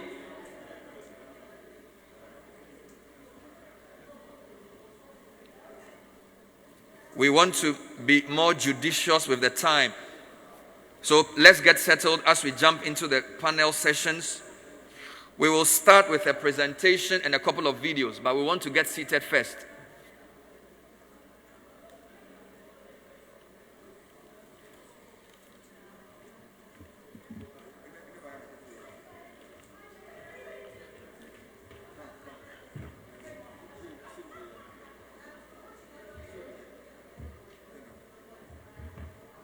We're streaming live on the Facebook page of GIPC Ghana.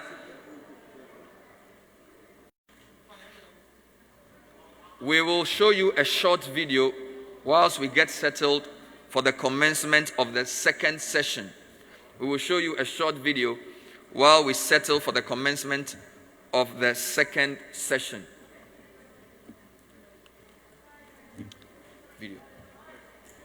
Video. All right.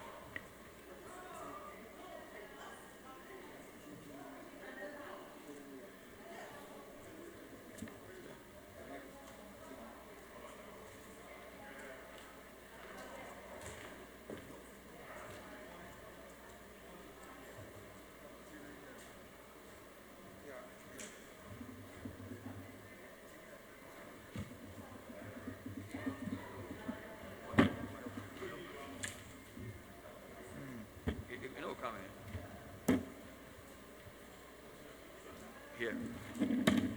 You good? Then we form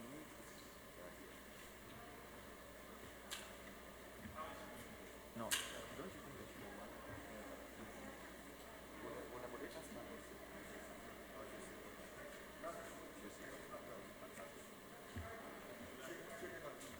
Let the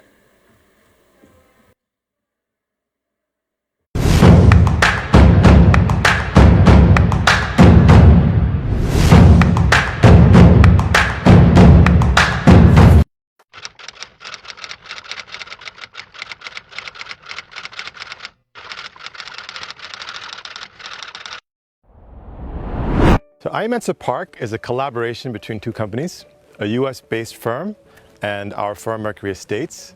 We partnered to deliver 200 townhouses, and you can see the units behind me. It's pretty unique for this part of the world to build a community-scale townhouse development. This type of collaboration allows us to put in common areas like a park in the middle of the development. We're looking at community-scale water delivery, which is unique in Ghana. There's security features as well. So you've got a gated community with manned 24-hour security. And there's a quality standard that we've been able to achieve with IMensa that's been world-class.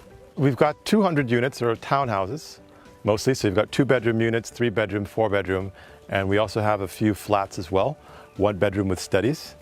And it's a mix. We've got folks that have come back from the diaspora that have bought units here. Some are buying to let. We've got investors who are renting in the development. And then we've got a young professional, young family contingent who are really enjoying the amenities, the swimming pool, the basketball courts, the clubhouse. For me, I kind of sit between the historical diaspora and the continental diaspora, having been born abroad. But when I first stepped foot in Ghana, I was blown away with the potential and also the opportunity. As someone who's lived as a Black American, as a minority in a different country, the idea of being able to participate in the Ghanaian story, where it's not just a question of representation, but actual transformation. That there's an opportunity here as a business person to do something that's extraordinarily meaningful. This is a $30 million development. You can imagine the amount of employment that was created. By increasing the level of the standard, we're also upskilling the workforce. You know, that there are guys that are coming home to their families very proud to have been part of a development like this. And it's changed their attitude toward work. It's changed the standard in the country. And I think also it's the kind of thing that attracts a certain caliber of people to the country who can also make an impact and a difference. I'm actually really excited about affordable housing as well. So I think it's not just about catering to the upper middle class.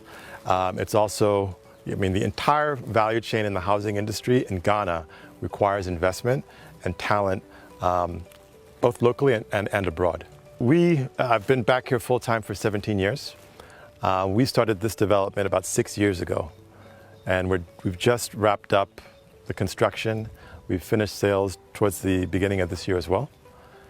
So it's been quite a journey. Our focus has been on land. Land can be a tricky issue in Ghana in terms of acquiring land and making sure you've got clean title. But once you're able to do that, it becomes very attractive to different types of investors, people who just are not looking for the headache that's often associated with land tenure. That if they feel they can come to you and they trust that you're able to deliver what you say you can. So from kind of at the macro level, I think we've been able to set a new standard for real estate in the country. And that has a knock-on effect across the industry. That oftentimes the kind of quality that we're able to deliver for a $150,000 price point, people typically in Accra, we're seeing this quality standard at a $500,000 price point. So it's really gratifying to be able to deliver a quality product at a better price, and also increasing the densities. You know, in terms of impact, from a land use perspective, there's not an infinite amount of land in Ghana. So if you can get people to find properties that are more appealing, but are more efficient with the land use, that's a win for the environment. That's a win for society, because you actually are inspiring a different type of community interaction. That it's not just folks with big houses behind gates, but you've got folks that are living a little bit closer together and really developing a sense of community.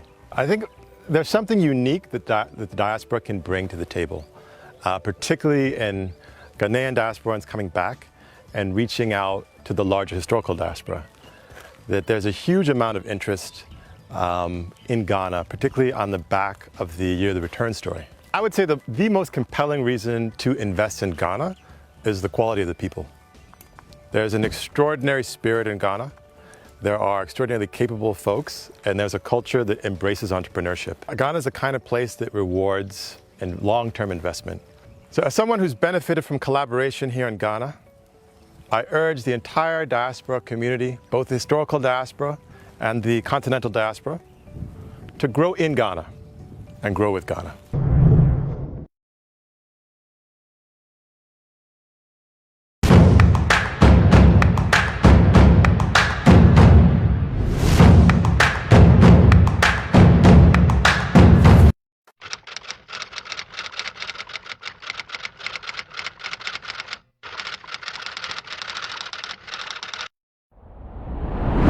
So Selina Bebb Designs was established in 2012, and it was born out of my passion and my love for fashion. I used to live in the UK for 11 years. I schooled and worked in the UK, and I moved back to Ghana in 2008. So moving back to Ghana in 2008, I noticed that African fashion was really in vogue, and it was trending, especially the African-inspired accessories, in particular bags. So I love these African print bags and the clothes, and I used to buy them and wear them and use them, and I'll get lots of compliments. So with all these compliments that I was getting with wearing my African fashion, I started thinking maybe that dream I had when I was a teenager, or all these years of going into fashion, can actually be realized. I'm almost 10 years now into this business, and I'm still evolving, I'm still growing, still expanding, and I love where the brand has gotten to. I have 20 workers, both permanent and part-time workers, and that is 20 families that are benefiting from this company. Most of them, their livelihood depends on the brand. A couple of years ago, I remember we were invited to the end of year party for GIPC, where I got to put up a fashion show, and guess who were the models? Staff of GIPC actually modeled my products at that particular function, and that was a nice one. And also, we've participated in the Young Entrepreneurs Forum that GIPC organizes annually. We got to exhibit our products at the 2018 Young Entrepreneurs Forum, and that was a good one for us because we got lots of patronage for our products. We got to network, and then some opportunities came from that particular exhibition. I'm looking forward to more collaborations with GIPC, and also I am going to register with GIPC so I can open up the brand to the investor community, both home and abroad. So the brand has exhibited on a couple of international platforms. The first one was in London, Africa Fashion Week London in 2015, where we did the runway show and exhibited as well. That was really good. It gave us amazing exposure. We got bloggers and fashion enthusiasts all over the world writing about the Selina Bebb brand, and that really put us up there on the global stage. We've done fashion shows in America as well, particularly in New Orleans. We did New Orleans Fashion Week in 2018, and that was also a very good experience for us, and people were amazed to see that things made in Ghana, in Africa, were being exhibited on the runway. I've had shows in Rome as well. So in 2020, in the wake of the Black Lives Movement, Beyonce wanted to highlight Black-owned businesses and for us to be able to support our own and buy from our own. And in Ghana, she chose fashion brands. There were just about 8 fashion brands initially when she named that Black Parade directory. And guess who was on there? Selena Babe was on there, and that's another very, very proud moment for me. Our first award was Accessories Brand of the Year in 2015 at the Glit Style Awards. And then we've won an award at the Feminine Achievement Awards as well, where we were recognized for our exceptional designs and creativity. We've also won 2 awards in Italy at the Global Women Inventors and Innovators Awards ceremony. We've also been recognized Live on multiple social media platforms. We'd like to quickly welcome for the presentation a rep from the GIPC. Before we do that, we want to inform you that we have 2 panel discussions. The first one is on the investment journey of some important investors in Ghana. And that panel will be moderated by a Deputy Minister for Finance to understand how the investment journey has been. That will be followed by a second panel discussion featuring key government agencies answering direct questions on how they have helped our investors on board. So that will include some very important state agencies.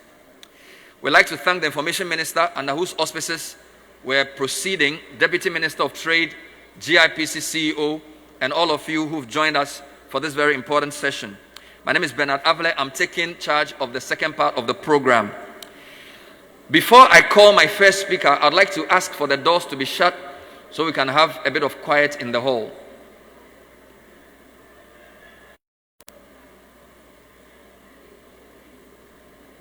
Please shut the doors so we begin the second part. And while we're at it, if you can sneak to your phone and like the video or share what we're streaming on the GIPC site, we would be very excited indeed. You can also tweet with the hashtag SparkUp2021. SparkUp2021. That allows us to aggregate the views. We can pull some questions from there to enrich the conversations. Thank you very much indeed. Distinguished guests, I'd like to invite for a presentation to give us a sense of the FDI inflows from 2020 to the first half of 2021, the head of research at the Ghana Investment Promotion Center. Please help me welcome Miss Eugenia Ochre with a round of applause.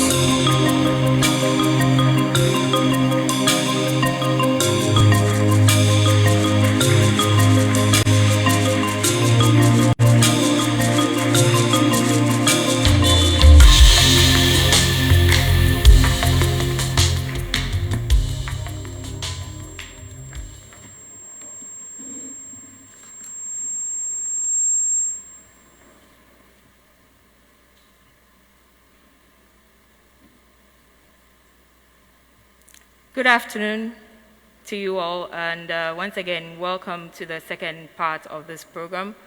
I'll be taking you through, actually my task is very simple. Based on what we've said we recorded in 2020, we will tell you where they are, whether they actually have come in, and whether they exist in the economy.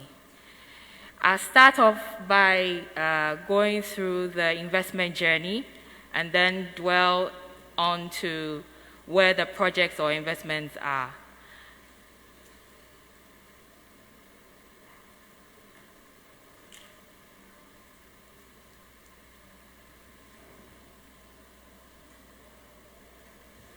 So once again, the GIPC facilitates investments and helps the investor, whether potential or existing in Ghana, through the investment journey, whilst they take Ghana as their host country for their investments.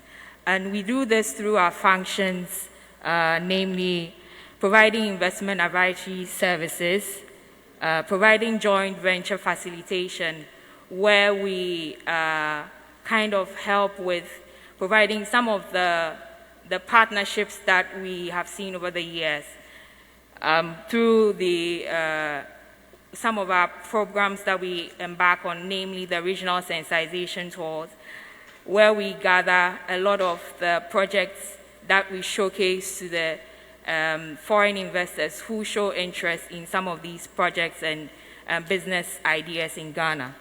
We also do that through the registration of TTAs. I'm sure you've, over the course of throughout this year, you've heard a lot about TTAs and the need to ensure that when an investment comes in and that investment has some technology agreements, it comes through the GIPC for registration and regularization throughout the economy. We also have what we call we do this in collaboration with other states, government agencies, where we engage in bilateral investment treaties. We also provide investment incentives to support our investors, and also monitor and keep records of all the investments that have come into the economy. So through this, we offer services such as providing aftercare services, and as Mr. Grant mentioned earlier, we are seriously looking at making sure that investments that have come into the system or into the economy is retained and help them to expand or diversify in the economy. And so we set up the aftercare division that is seriously handling and hand-holding some of these investors that have come in. So we also provide immigrant quotas and resident permits to the investors that have come in, and also provide support services through to procure authorities and permits for the investments that have come in. Now, we don't do this alone. We do this collaborating with a lot of states and government agencies, and a few of them are highlighted here. We do this together with the Registrar Generals, Ministry of Finance, EPA, the Ministry of Trade and Industry, the Standards Authority, and I'm sure in panel 2, you would hear more about some of these institutions. So the investment journey, the steps that we go through to ensure that investments that are coming into the system are legally and registered within the system. They go through 3 key steps: incorporating their businesses with the Registrar Generals, ensuring they satisfy the minimum equity contribution, and then registering with GIPC, and of course ensuring that they satisfy any other licenses by the regulator within the sector that they want to operate in. These are the minimum equity capital requirements for joint venture, being a wholly foreign-owned business entity and engaging in trading. $200,000 minimum for a JV, where you are required to have the Ghanaian having a 10% share in that business. And then for trading, ensuring that you employ not less than 20 skilled Ghanaians. But there are exemptions to this, and these are in the areas of portfolio investment, manufacturing and export trade, and if you are the foreign spouse of a citizen of Ghana and hold a dual nationality. So I know we've spoken about the 2020 investments that we've recorded, but I'll still dwell on that and then dive into whether these investments have really gotten into the system. So FDI of 2.65 billion, giving us an increase of about 140% over the 2019 figures that were recorded. These are found in sectors of services, manufacturing, export, trading. So I'll just skip this and go straight to where these investments actually are because of time. Now, investments that come in and we register and talk about do not immediately start operating within our economy. And it's not only peculiar to Ghana, it's globally. When they come in, they need to settle in. They need to ensure that they have the requisite permits and so on. to actually start operating. And our checks from our monitoring and evaluation team, and of course our aftercare services team, indicate that some of the 2020 investment that came in actually have started operating, and they are found in the sectors of export trading, manufacturing, mining, and services. So out of 9 sectors that we recorded investments for 2020, at least we have them in 4 sectors that are really operating. Education. Out of the 8 regions that we recorded 2020 investments, we have at least 6 regions that have some of these projects actually operating in. And then I would give you a snapshot of some of these projects that have actually come in. We see projects like the Red River Foods Ghana Limited, who are into export of raw and processed cashew. We see Central Oil Refinery, of course, and we see Toyota Chusho, who have also started operating. So indeed, the 2020 investment that came in actually have come into the system, and they are really operating within the Ghanaian economy. So they are not only in our books that they have been registered or recorded by the GIPC or by Ghana, but indeed have actually come into the economy and are making the necessary, are taking the necessary steps to ensure that we benefit from being the host country to some of these investments.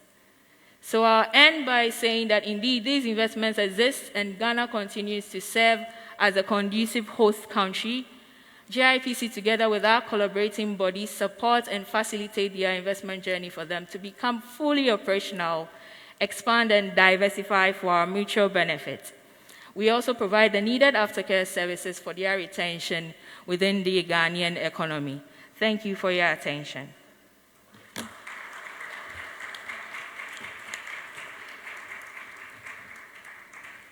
Thank you very much, Madam. Please put your hands together one more time for the head of research at GIPC, Ms. Eugenia Ochre. Please put your hands together for her. This was just meant to give you a flavor of the highlights. Now, we're going to delve into a discussion to get more insights into the experiences of some of our very important investors. But before we do that, quick announcement.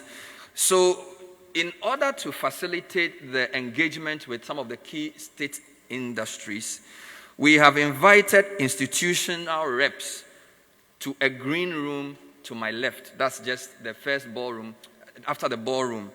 Now, if you have a pressing need to speak to any of them as an investor, you can slip out to have a chat with them. Some of those will be on the second panel, so I will be questioning them and you can question them as well. But if you have a special need, they will be here till the end of the program. Some of these institutions include the Bank of Ghana, the Ghana Tourism Authority, the Ghana Standards Authority, the Ghana Exports Promotion Authority, the Food and Drugs Authority, the Ghana Free Zones Authority, the Electricity Company of Ghana, the Ministry of Finance, the Ghana Water Company Limited, the Petroleum Commission. We also have officials from the Registrar General's Department, the Lands Commission, the Ghana Revenue Authority, and the Environmental Protection Agency. So this is not just speeches and panels. It's also conversations, problem solving within the framework. There's also an exhibition outside. So if you have an urgent need to locate a contact, we have desks in that room where you can engage them. We now want to turn our attention to a conversation to give us more insights into how this investment journey in Ghana has been. And to lead this conversation is a very important personality. We will introduce her right next.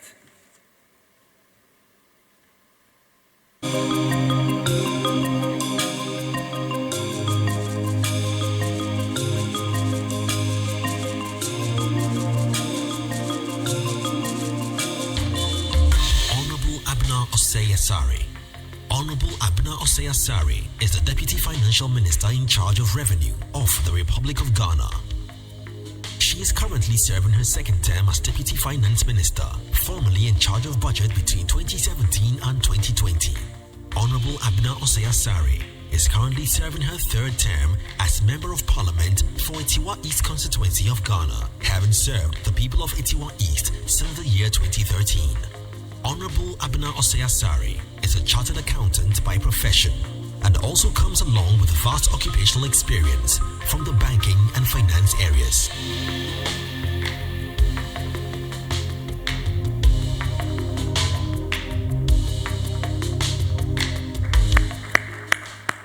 Please put your hands together to receive our moderator for the first panel discussion. Please, it's a long one. Put your hands together one more time.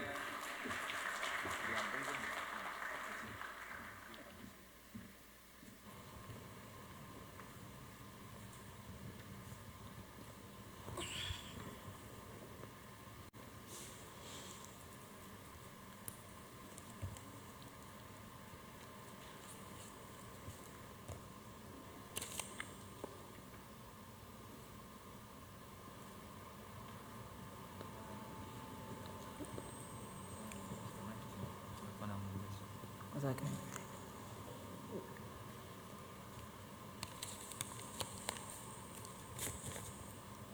Good afternoon, ladies and gentlemen.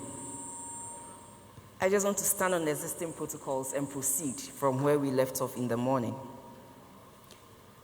As has been outlined earlier today, to fully realize the potential of foreign direct investments in Ghana, the critical task of following up and assisting with their onboarding must be attended to. We were told this morning that Ghana has reported close to about 830 million of foreign direct investments in the first half of the year, and which is being translated into about 122 projects across the country. And this is going to boost our economic development.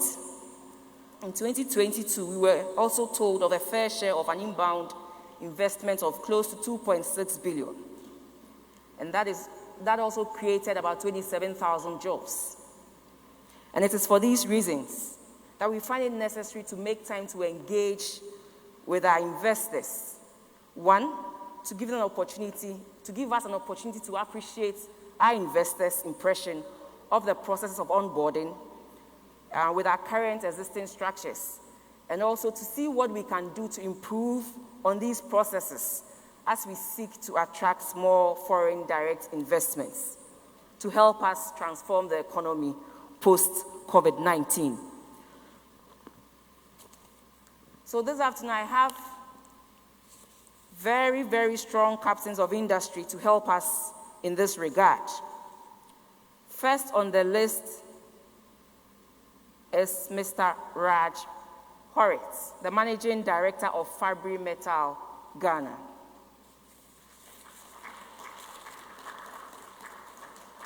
Fabry Metal Ghana Limited was registered with GIPC in 2017 to manufacture steel, rebars, and other steel products. Fabry Metal Ghana is part of the MMD Steel, and it was established as a greenfield manufacturing facility. It has evolved into a state-of-the-art factory producing international quality steel in Ghana. Mr. Rahi, you are welcome. To help us in this discussion, also we have Mr. Naga Murali, from Fish and Feeds Limited. He is the consultant for Fish and Feeds Limited. Fish and Feeds Limited is also a joint venture between Damaran AS Denmark and Kewariram Chanrai Group in Dubai. The company started its operations in 2017 with an initial investment of $1.7 million. And to date, they have invested $3.5 million in this space. And they employ close to 500 people. The third on our list to help us is Ms. Yang, the Managing Director of Zonda Sinotrack Assembly Plant Limited. Ms. Yang Yang is also the founding managing director of Zonda Tech, a Ghana-based automobile company that specializes in the assembling, selling, and distributing of heavy and light-duty vehicles. To help us in the discussion also is the head of research from GIPC, Madame Eugenia Ochre.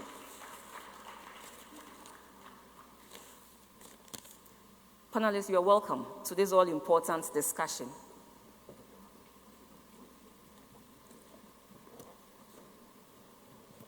I'm told it's okay to take off our masks, so I'll take off my mask and we'll continue from there.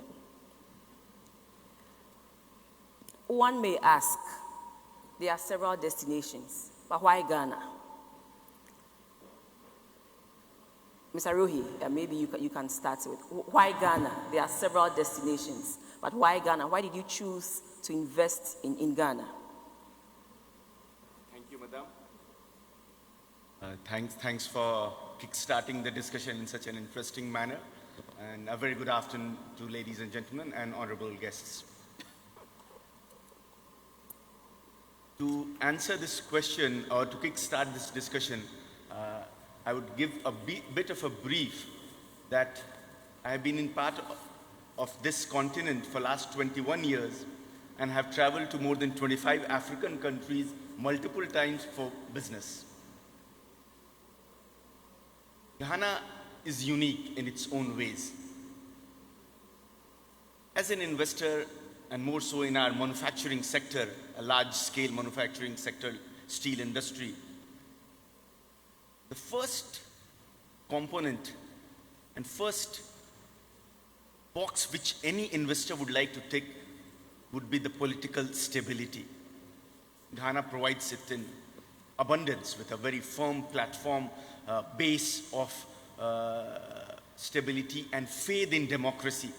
I think we are in 21st century, and when we talk of the faith of the entire country, the processes and the structure in democracy, that inspires confidence and comfort to business operators, economic operators across the globe.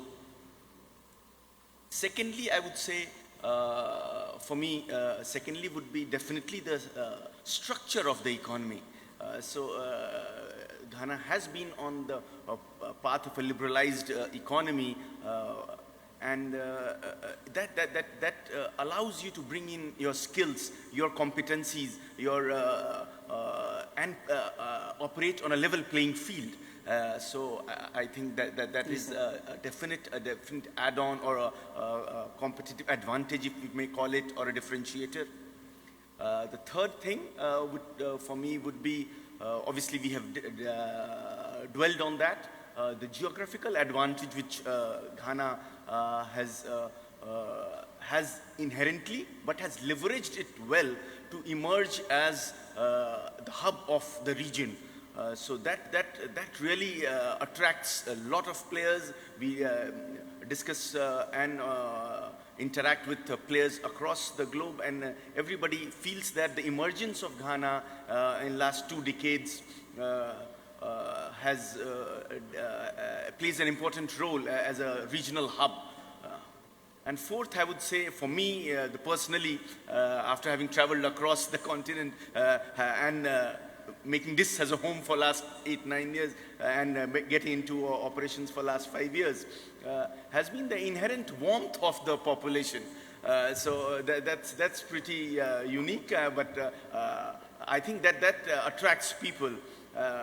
The comfort they provide, the entire, and you become a Ghanaian right away. So I thank the population at large and the leadership definitely to ensure that the investors get attracted, and people like us who have traveled across the continent find so much of comfort and growth prospects in the country.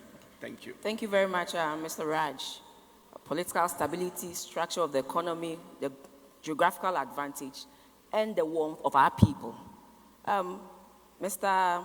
Morali, do you share the same view, or you have a different view of why you chose to invest up to date $3.5 million in Ghana. Good afternoon, everybody. Thanks for giving me this opportunity. Madam, like as I said, we are into fisheries sector.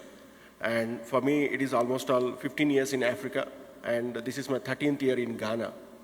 And I can't express the love what I have for Ghana. And as I said, as an investor, if anybody comes to a country to invest, first of all, the reception what you get, the feel what you get of a country is in the airport. The way the people receive you, the way the people treat you. So my first 100% marks goes to the airport authorities who receives us with a warm welcome, without any uncomfort. So there itself I said, yes, this is the country where I need to invest. And then it comes to the public, the friendliness and also the acceptance. Like, we have to feel that safety. I also much comfortable with that, friendliness from the people. Then when it comes to the trouble and security issues, usually have been in other West African countries also before coming to Ghana. If there is a case of armed robbery, some people, they switch off their phones. You can't tell. But in Ghana, I have seen the police, they try to attack and they try to solve the issue. This type of bravery is not seen in other African countries. And in each and every aspect, and finally looking into my business, which is into fish, the staple food of Ghana is banku and tilapia. So definitely they eat tilapia. So this secures my business. So I said, this is the country where I need to invest, because tilapia business will never have a downfall when it is the staple food of Ghana. Thank you. Thank you very much. So for you, the market exists for your products, the security, and today we've all been told that investment starts right from the airports, because he said that the first field of anything for any country at all is your airports. So our investment starts right from the airports. When we put proper measures and policies in place such that people feel welcome and the impressions we leave with them may want them to invest in our country. Thank you very much. Madam, can you tell us your impressions? Why Ghana? Okay. Good afternoon, everyone. First, I was so worried about my English, but when I see my two Indian brothers, I feel so relaxed now. Sorry, joke. Why I came to Ghana? In China, we believe in incarnation, right? I believe it's our destiny. Before I came to Ghana, I never had any work experience in any other country, including China. Right after I graduated from university, I came to Ghana. I was studying journalism in China. Then later, I was also chosen to go to US to do my internship. Then the two systems crashed. I feel lost. I don't know what to do. And at that time, I feel my situation was the worst. I said, okay, let me choose another country to stay. Then I came to Ghana. Oh, wow. Then when I came to Ghana, I quickly fell in love with this country. I thought maybe my last generation, I was from Ghana. So I was a poor student at that time. Then when I came to Ghana, I said, I need to get something to do. Because at that time, I was a student. I just graduated. I was so poor. Then if you are poor, you're not afraid of anything. You're doing whatever you can to survive. Right? Yeah. You're doing whatever you can to survive. To survive. Yeah. That is why I came to Ghana. If you want to hear my story later, I'll tell more. Thank you very much, Madam. Such an inspiration and encouragement to our students, that once you're a student and you've graduated, you have something small on your hand. All you have to do is to push and survive. Maybe you can become the Zonda of Ghana in the future. So to our students out there, you have to push to survive, just like we taken from our lady here. Now let's move on to your onboarding experience. Tell us, how did it happen in terms of the process to register, process to establish and make things firm? How did that happen? In that process, you tell us exactly what you do and how you were able to get on board at GIPC. So we'll start with Mr. Raj. Thanks yet again, Madam.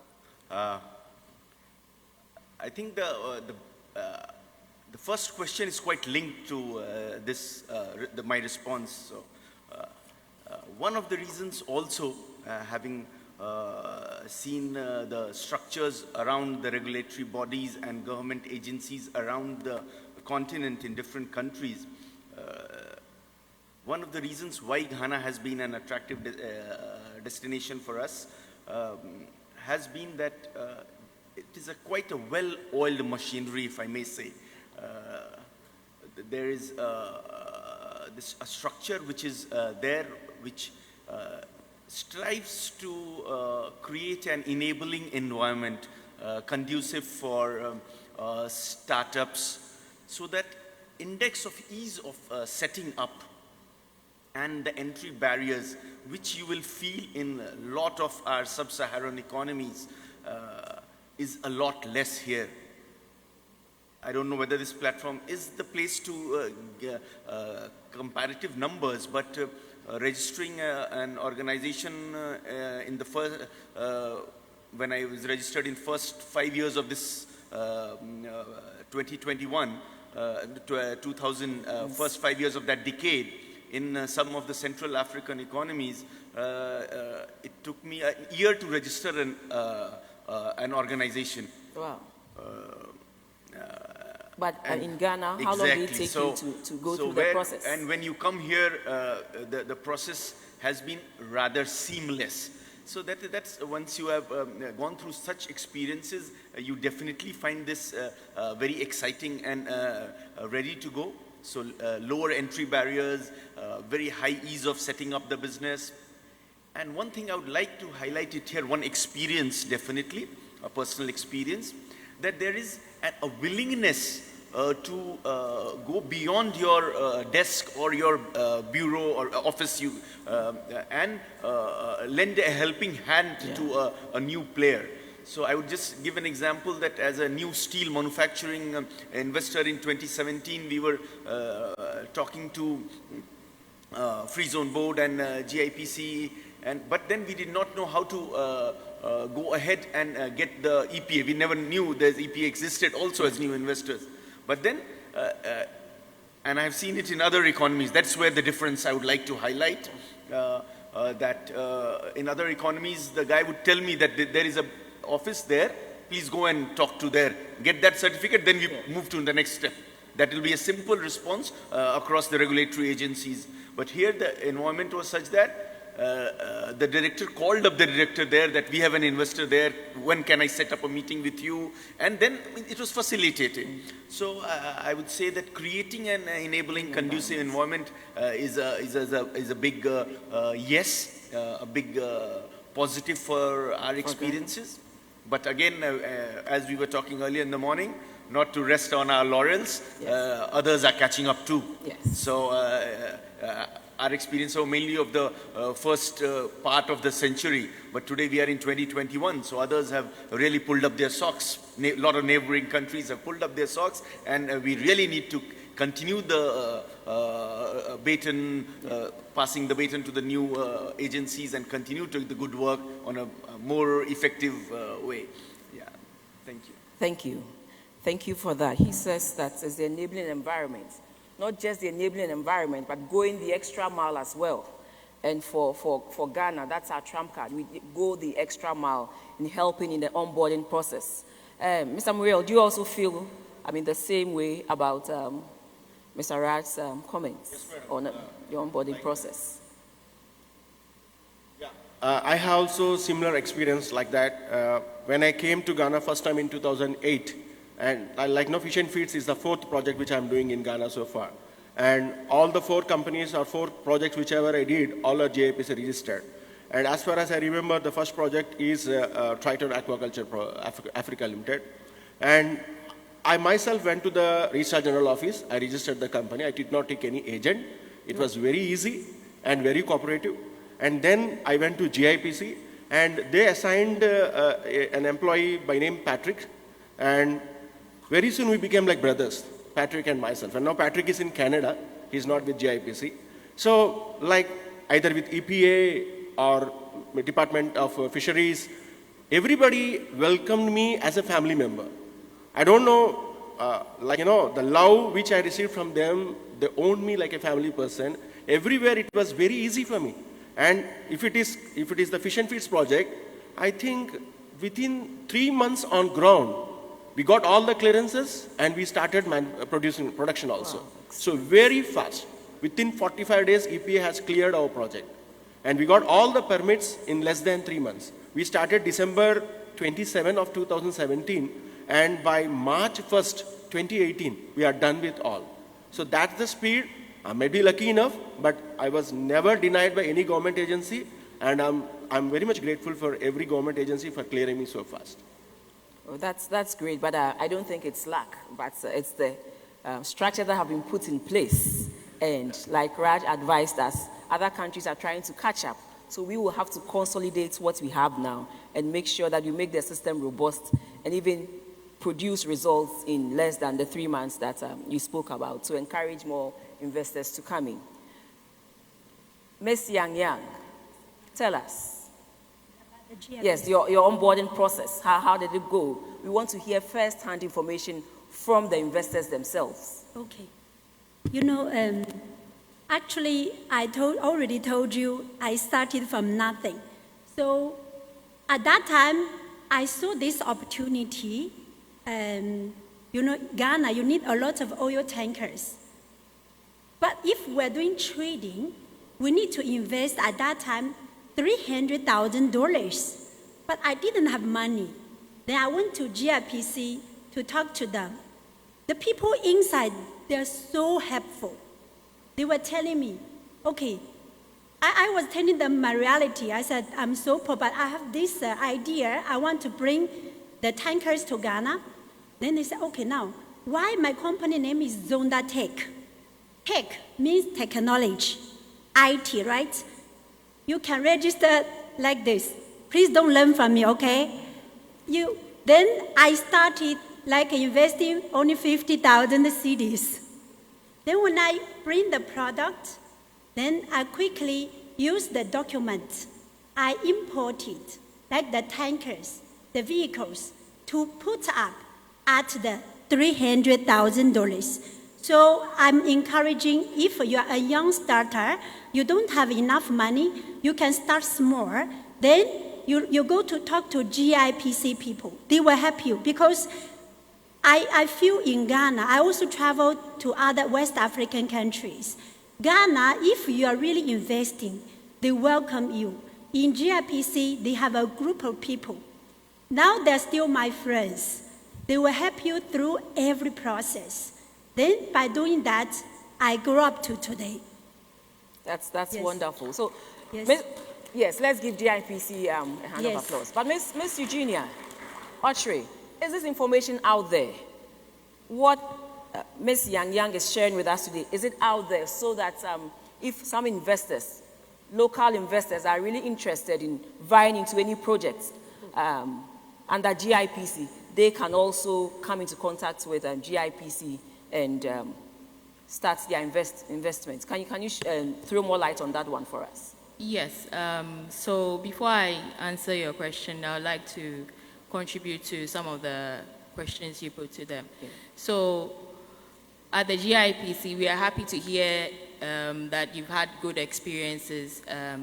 Not to say that some of the investors have enjoyed the same experiences, but we keep improving. We keep getting better.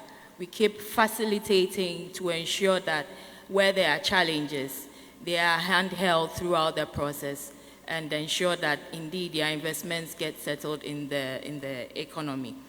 So we keep creating the awareness. If you can compare us to about 4 or 5 years ago, you would notice that GIPC is everywhere on various platforms, showing that we provide services to ensure that investments are actually brought into the system. So we have become more visible, and we are also trying to embark on regional tours to continue to create the awareness that GIPC is a first port of call for investments in the economy. So we keep improving and keep getting better. Thank you. Thank you very much. It is true we are talking about foreign direct investments, but I know GIPC also encourages domestic investments as well. And I'll encourage you to pitch some tents at the various investees. Maybe you can identify some Ms. Yang, Mr. Raj, and Mr. Murali, type of people in the universities waiting for someone to hold their hand to also go out there and do wonders like it's been done here. Yes, so it's interesting you mentioned that. When I mentioned the regional tours, these are to encourage our local businesses who are looking to partner foreign entities to bring out their projects, so that through our various platforms and the conferences and missions that we embark on, those projects are showcased to foreign entities.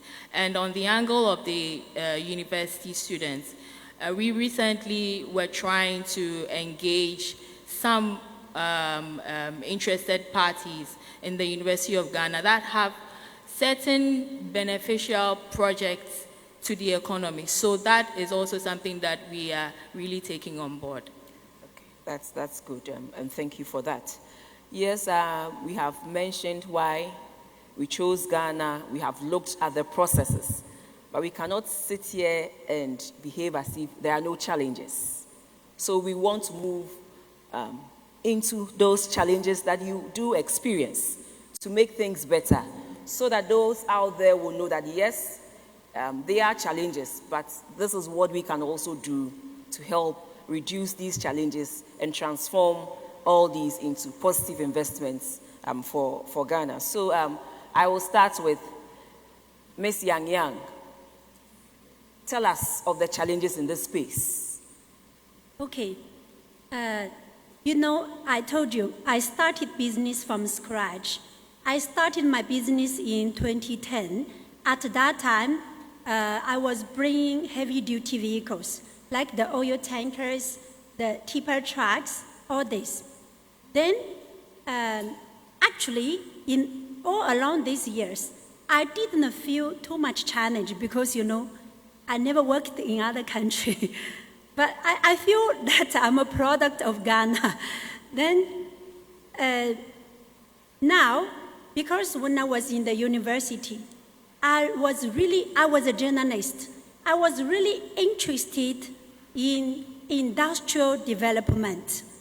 And I was doing a lot of research on the development in China after revolution, we opened it up in 1978.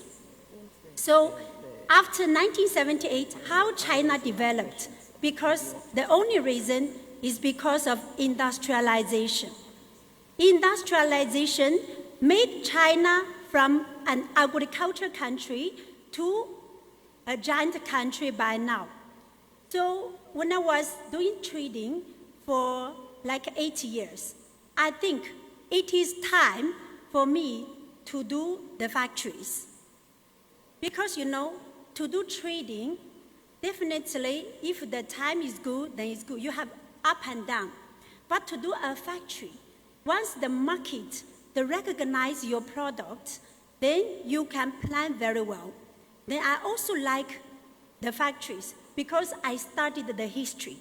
Factory is a must in Ghana. Every day the media was talking, Ghana, we need to, plan for food. Yes, it is true. However, to me, I think Ghana should put industrialization really as priority because, you know, like in China, I was from the rural area. In my generation, when I was growing up, then my mother, my mother, she was a doctor. She was a farmer. In the meantime, she can go and work in the factory. By doing this, you know, the life is enriched, and also they get a lot of revenue. And also by offering jobs. Like now, Ghana, you have so many youngsters. You have so many. If I see a youngster, I feel so happy. I really feel so happy because they are the push for the country. Yeah. Then as for my industry, I sense that. I told you I was a journalist. What did the journalists do? You know, as journalists, they can identify the problems for the society, right? But most of the journalists, they criticize. For me, I turned it into an opportunity. I found out, okay, in Ghana, once we can change the trading of the vehicles into a factory, like, for example, before I was training, I only have marketing people around. But now, I have an assembling plant. Good. I can employ more because why? I always feel grateful to Ghana. I was a product of Ghana. I was so poor when I came to Ghana. I made my fortune here. So I need to pay back. So your challenge has been... Yes, my challenge is now for us to develop the factory. As government has promised, you know, they will reduce the tax.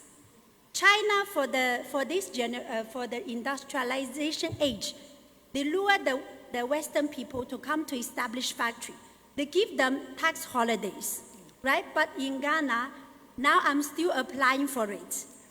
From 2018 to now, I'm still applying for it. So your challenge is with exemptions, maybe government granting some incentives, form of incentives to businesses that want to move from maybe trading to establishment or manufacturing to the manufacturing sector. Yes. And in that space, I know government is doing a lot through the 1D, 1F, the one district per constituency, where government is not just giving incentives in the area of taxation, but also some form of startups to help put some capital in the hands of these investors. So, like you said, it is being considered, and there are several factors that government will look at in granting tax exemptions to businesses. So I believe that if everything is upright, clearly it will be worked on. So I have identified your challenge. You want government to give incentives for those who are moving into the manufacturing sector to attract more investors in that area. Yes, Mr. Morali, what is your challenge in this space that you can share with us? Challenge, ma'am, like not only me, anybody who invests in agriculture or aquaculture in Ghana, we have the biggest challenge is the land, dealing with the land. And so far I can say there is no land without any litigation in Ghana. You buy the land, like when you go there, we will be dealing with one guy, everything looks like smooth, and then we will even go to Lands Commission, we get the clearance and everything. And once you pay the money and you start the registration process, the trouble starts from there. Every day you see one new visitor knocking your door and saying that land belongs to my brother, we are brothers, we are like this, we are like that. And the matter ends up in the court, and you will be going to the court continuously. But one additional advantage here is, so far all the projects whatever I acquired all went into litigation, but the court never gave an injunction on any agriculture project. That's a big relief. Business will not be affected, but the headache will be there every day. Like pleading these people, again, bringing them together, organizing the things. This is a little bit unwanted trouble for an investor. Like you can see even any big project also, the major problem what we face is the land issues. So I think the government has to intervene in this and create some industrial parks, agriculture parks, aquaculture parks. Like you take the burden, you gather the land from those chiefs and designate it and let the investor have a free mind. We don't deal with these land owners or chiefs. We deal directly with the government for the land. It is a hassle-free. It speeds up the investment. Because of these court cases, some of the projects have delayed for years. We bring in the investment, and this problem is not only in Ghana, in most of the African countries where the land is under the chiefs. So I think somewhere, somehow, where Kenya has addressed this issue by creating aquaculture parks, hundreds and hundreds of acres of aquaculture parks. I think Ghana also has to look into that. This is only the land issue is a tough issue. Apart from that, I don't see any other difficulties. Small difficulties will be there from the communities which can be easily solved. But this land issue is the major difficulty which I faced in Ghana. Yeah. You are right. That's the land. We all know about the several land cases in courts, and sometimes the perceived delay in giving judgments on these things. But we have begun small. We now have some form of industrial park, and we believe that we'll build on that and be able to do more in the area of access to land so that investors can readily get access to land when they want to invest in this country. Thank you. Yes, Mr. Raj. Thanks yet again. I think the challenges are there to be addressed. So overall, what is the overall objective? To ensure attract investment and ensure that the investors within the country have an environment where they diversify and enhance their investment, enhance the size of their investment. So as a manufacturing sector, I'll be speaking on behalf of the challenges being faced by manufacturing sector and mainly in steel sector. We are large investors. So for us, like in Fabri Metal today, we have an investment in the country of over 250 million cedis already.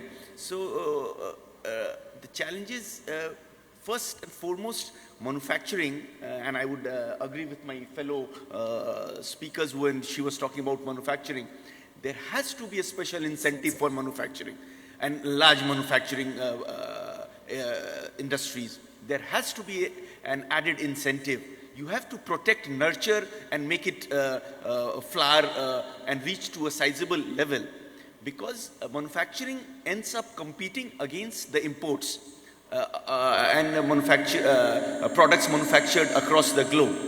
So I would say that to safeguard the nascent manufacturing industry, new players, the government has to take those few extra steps by probably putting special levies on the imported products so that we have a bit of a level playing field. Subsidizing in our industry, power is a huge issue. And Ghana is a surplus power, we export power to others. So why not support the manufacturing with very enhanced subsidized rates, growth of infrastructure, probably continuous growth of infrastructure to support such investments. I would say that these are the key challenges being faced by large manufacturing players. Yeah, thank you. Thank you very much. Before I let GIPC come in, I'd also like to take 2 questions from the audience. Challenges, anything that you feel you can add to contribute to Spark Up today. Yes, the gentleman who just raised his hand.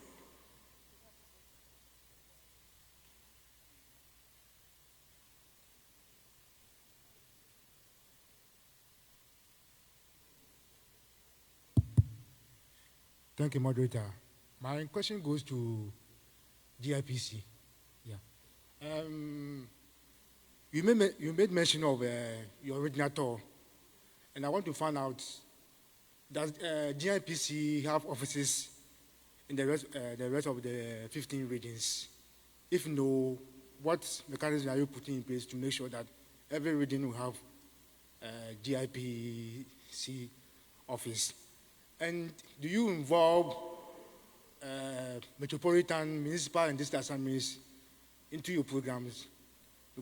Because when you look at local governance, they are the right people who will make people know more about GIPC. So do you involve them?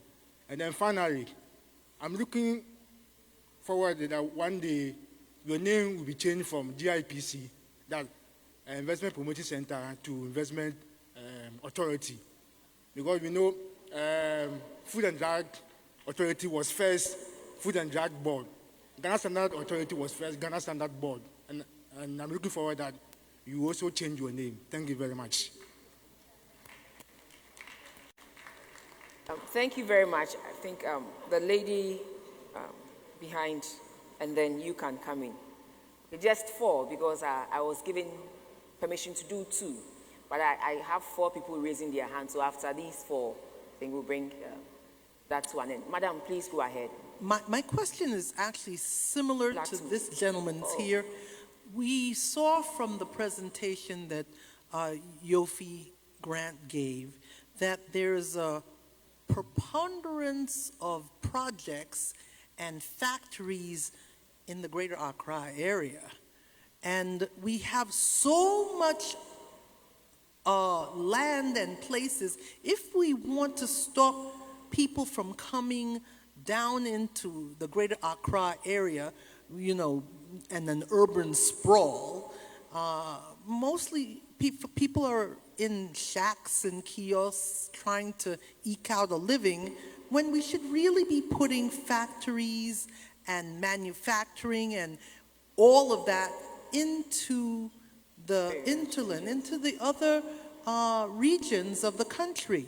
I was disturbed. I don't know if anybody else was disturbed when I heard one project in, what is it, Upper West or something. I was disturbed. So I'm wondering, GIPC, are we not moving people into areas of investment, other regions of investment in the country? Thank you. Yes, the gentleman in orange, and then the lady in white. My name is Francis Ofosu-Kobia. I am a building contractor. I came from Kumasi. I am making an appeal to the information minister and the leaders. One problem that our China woman was talking about, industrialization and factories. But the banks we have in Ghana, if you are not trading, if you are not selling, you go to the bank, you tell them you are selling these chairs, tomorrow you are going to sell them, bring them money. They will not give you money. If you tell them you have a project, you have even been giving money from the client, but you need a top-up to complete the project, you come and pay the money, you will not get money from the banks. So we are suffering, those of us who are not doing trading. And trading is not helping the country because all the things we are selling, they import them. So those who want to produce, those who want to do the construction and the others, they are bringing money into the system. But the banks are not giving us money.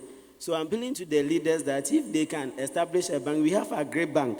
So I wish that one day we have a construction bank Ghana, so that when you are a contractor, you just walk straight to them, you tell them that this is your problem, they give you money to go and do the road construction.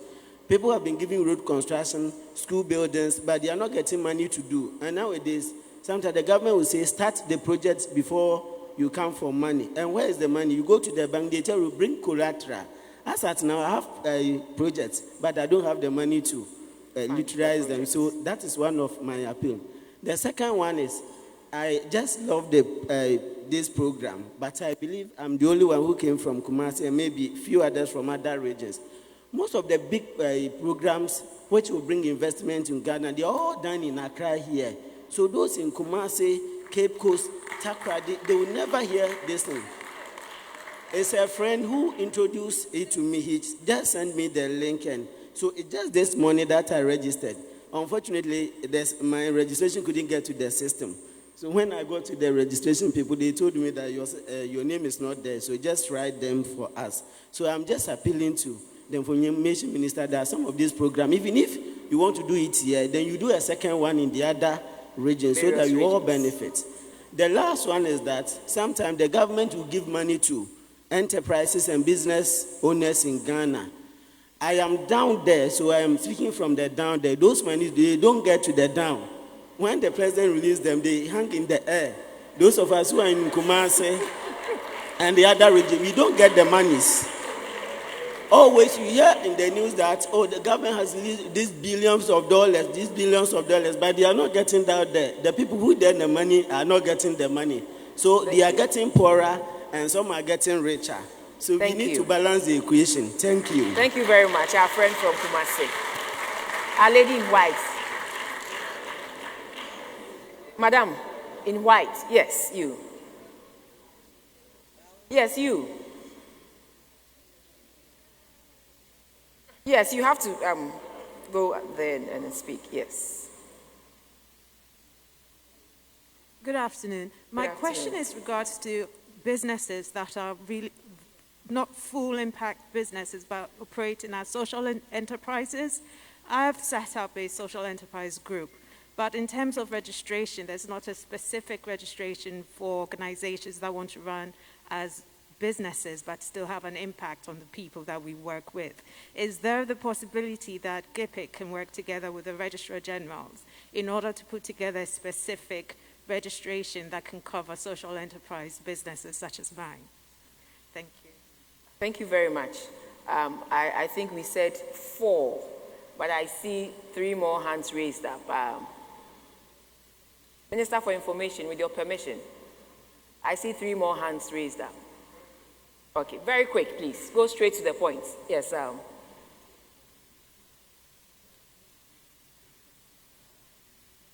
Hello?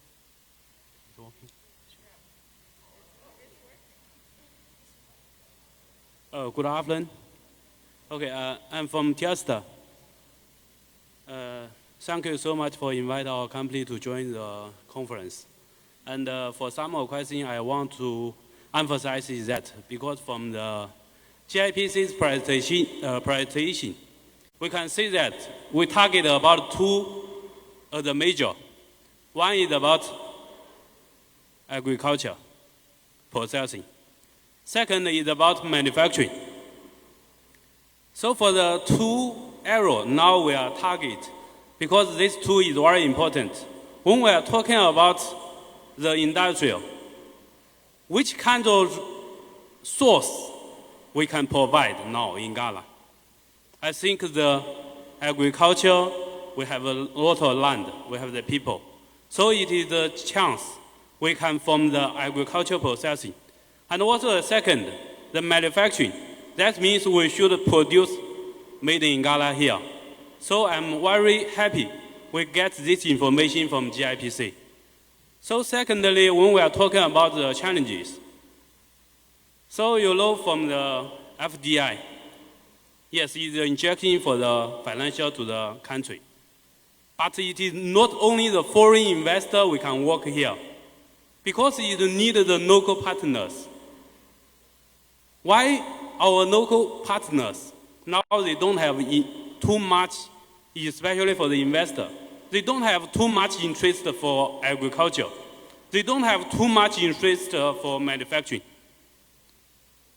So we should divert them to this kind of part. So when the foreign investor come, we also have the partner. We can work with them. Because if we all put for the foreign investors' hand, I don't think it can work fine. Because it's Ghana here. We need a Ghana to be strong.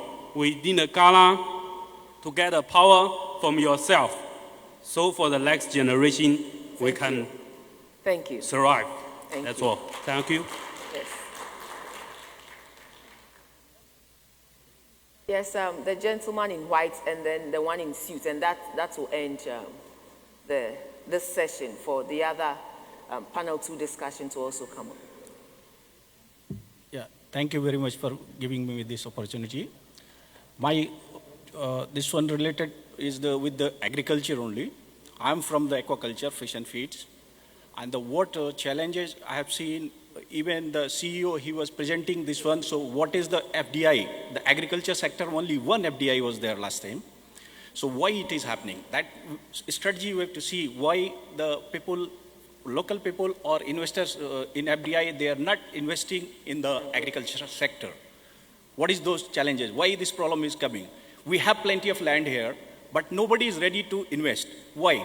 Because whatever the either it is chemicals, or fertilizers, whatever is required to produce that agriculture produce or aquaculture sector, those things are not available locally. If it is available, that is very costly.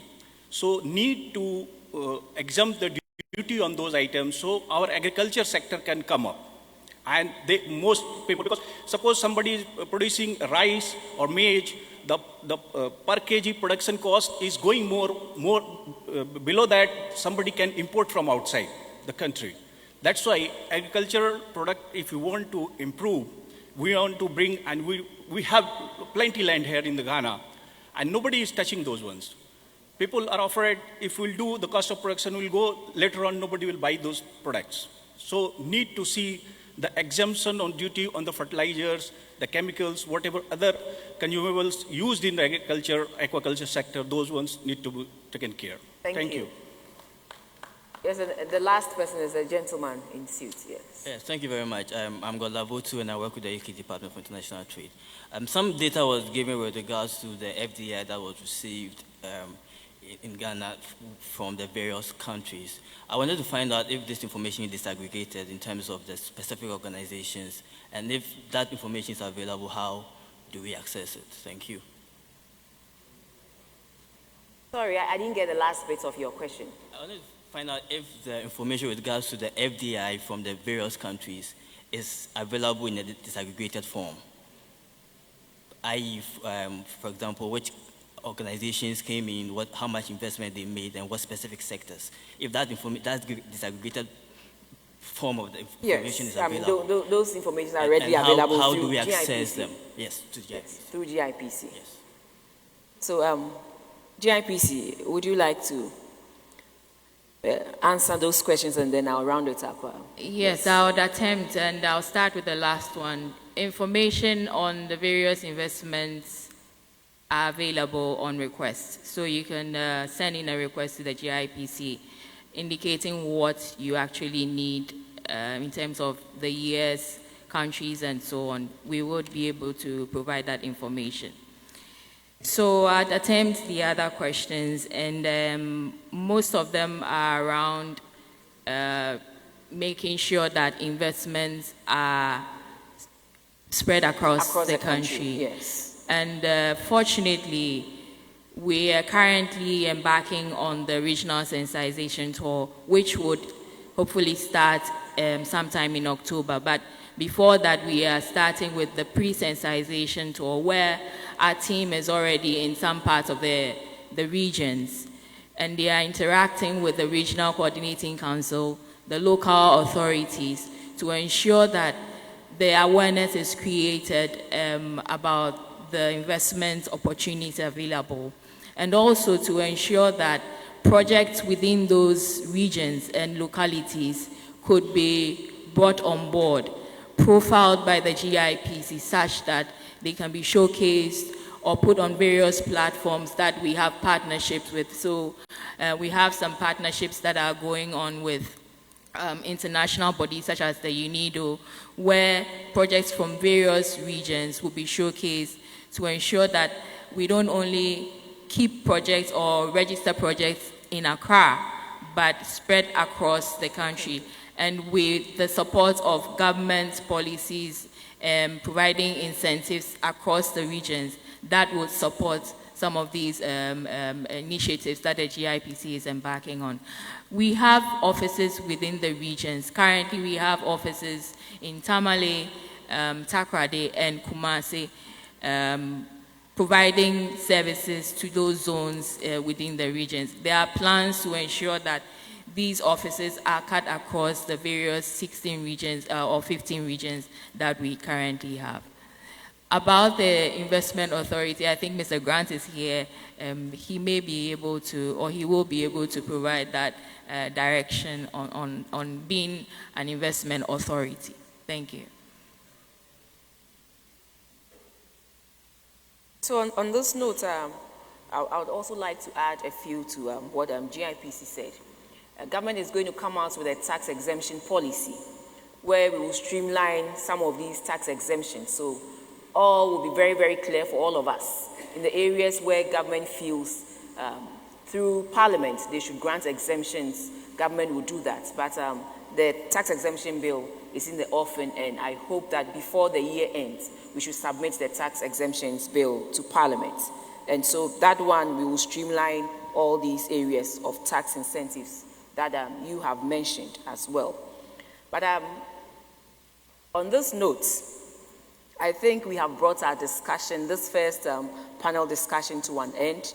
We began with why Ghana, and we're all given different perspectives of why they chose Ghana.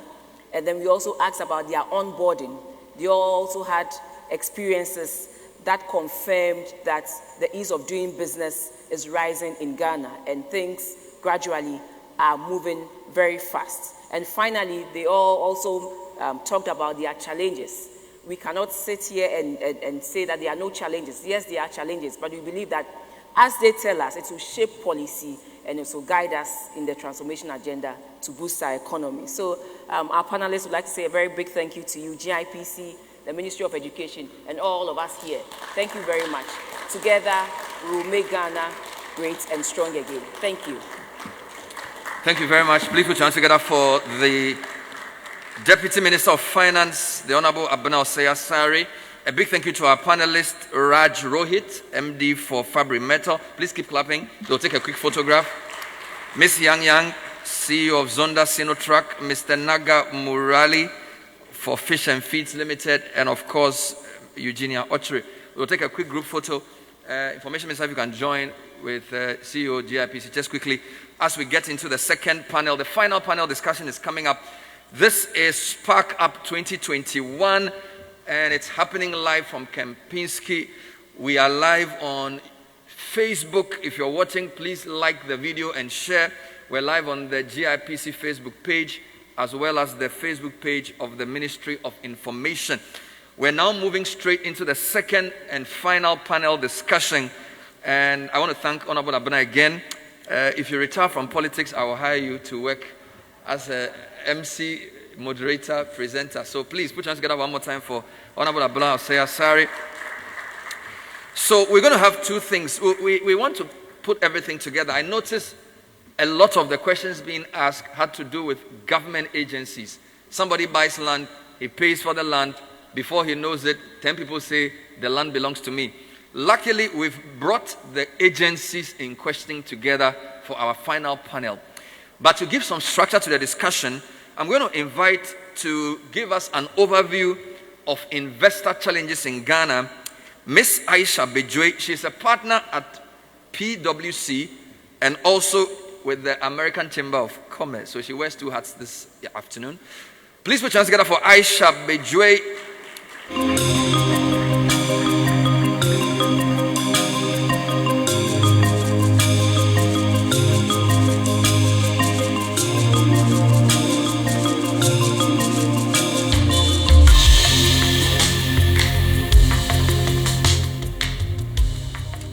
Good afternoon, everybody, and it's a pleasure to be here. Good afternoon, and a special hello and thank you to the Minister of Information and the CEO of GIPC, Mr. Yofi Grant. It's a pleasure.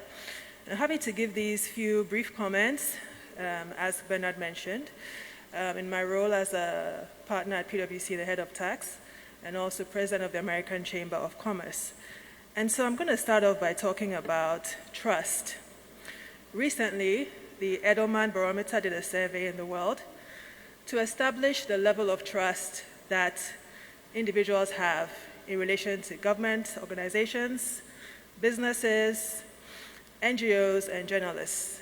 And the findings were that the level of trust has dropped largely and significantly.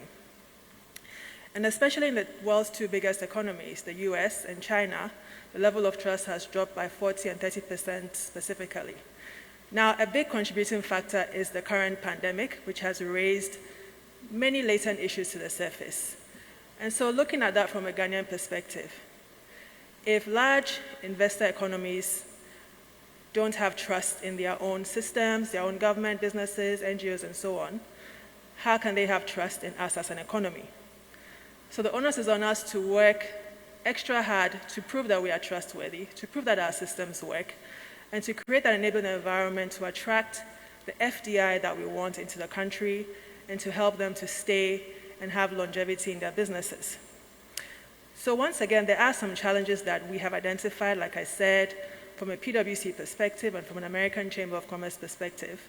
And I'll just give some general highlights before the panel discusses them into detail. So some of the issues that investors generally face are the fact that they don't have any trust in the sanctity of contracts that they sign with our governments. So they are not sure whether these contracts will be upheld, if things will change along the way. And whether this is 100% correct or not, this is the perception. And we all know that perception goes a long way. And conversations are had in investor communities, and this impression is being multiplied and sustained. Also, there are challenges in terms of interpretation of law. So depending on who you speak to, and this goes across most of the laws in Ghana. I'm not just going to focus on the Ghana Revenue Authority or anybody else. It cuts across a lot of agencies. There's different interpretation of law. So depending on who you speak to, you'll be told something different. And this is very difficult for businesses to plan. Planning is key when you're a business owner. Also, the feeling is that the MDAs and government agencies and their staff need to take a customer service approach, and so help find solutions and not just state the problems and admire the problems. It's important to have the approach that you are helping these individuals, these businesses, find a way to succeed in our country. For many years, we've held a narrative that Ghana is a safe country, it's a peaceful country, and that is true. But that is not enough to attract investment. Safety is important, but it's not enough. Investors are willing to risk their safety if they can make a lot of money, and they'll go somewhere else. So it's up to us as a country to make sure that we can attract them, we can create that environment, and we can help them to stay. Other issues are the number of times or hours it takes to process regulatory permits, the fact that sometimes there's a duplication of efforts, and so you may have to do the same thing multiple times with different agencies. And lastly, I think what I would like to raise is the fact that there needs to be a lot more digitization. So we are grateful that the RGD, the Registrar General's Department, is actually going through that process, and it's helpful. But it would be good if all the agencies went through that process and actually harmonized their systems together, such that they're talking to each other, there's collaboration, and you don't have to go to one end to check something else and go back to somewhere else to check it again. If the systems are talking to each other, it should be possible with the click of a button to see all your records, track your progress, and come to a conclusion. Particularly in this current environment of the pandemic, digitization is key. Face-to-face meetings are not always possible, neither are they desired as well. So it's important for us to move to the times, be relevant, and create that environment that will attract FDI, make us competitive over other countries, and help FDI not only come, but also to stay. So on that note, I'll hand over back to Bernard. Thank you very much for your attention, and I wish you great deliberations. Thank you.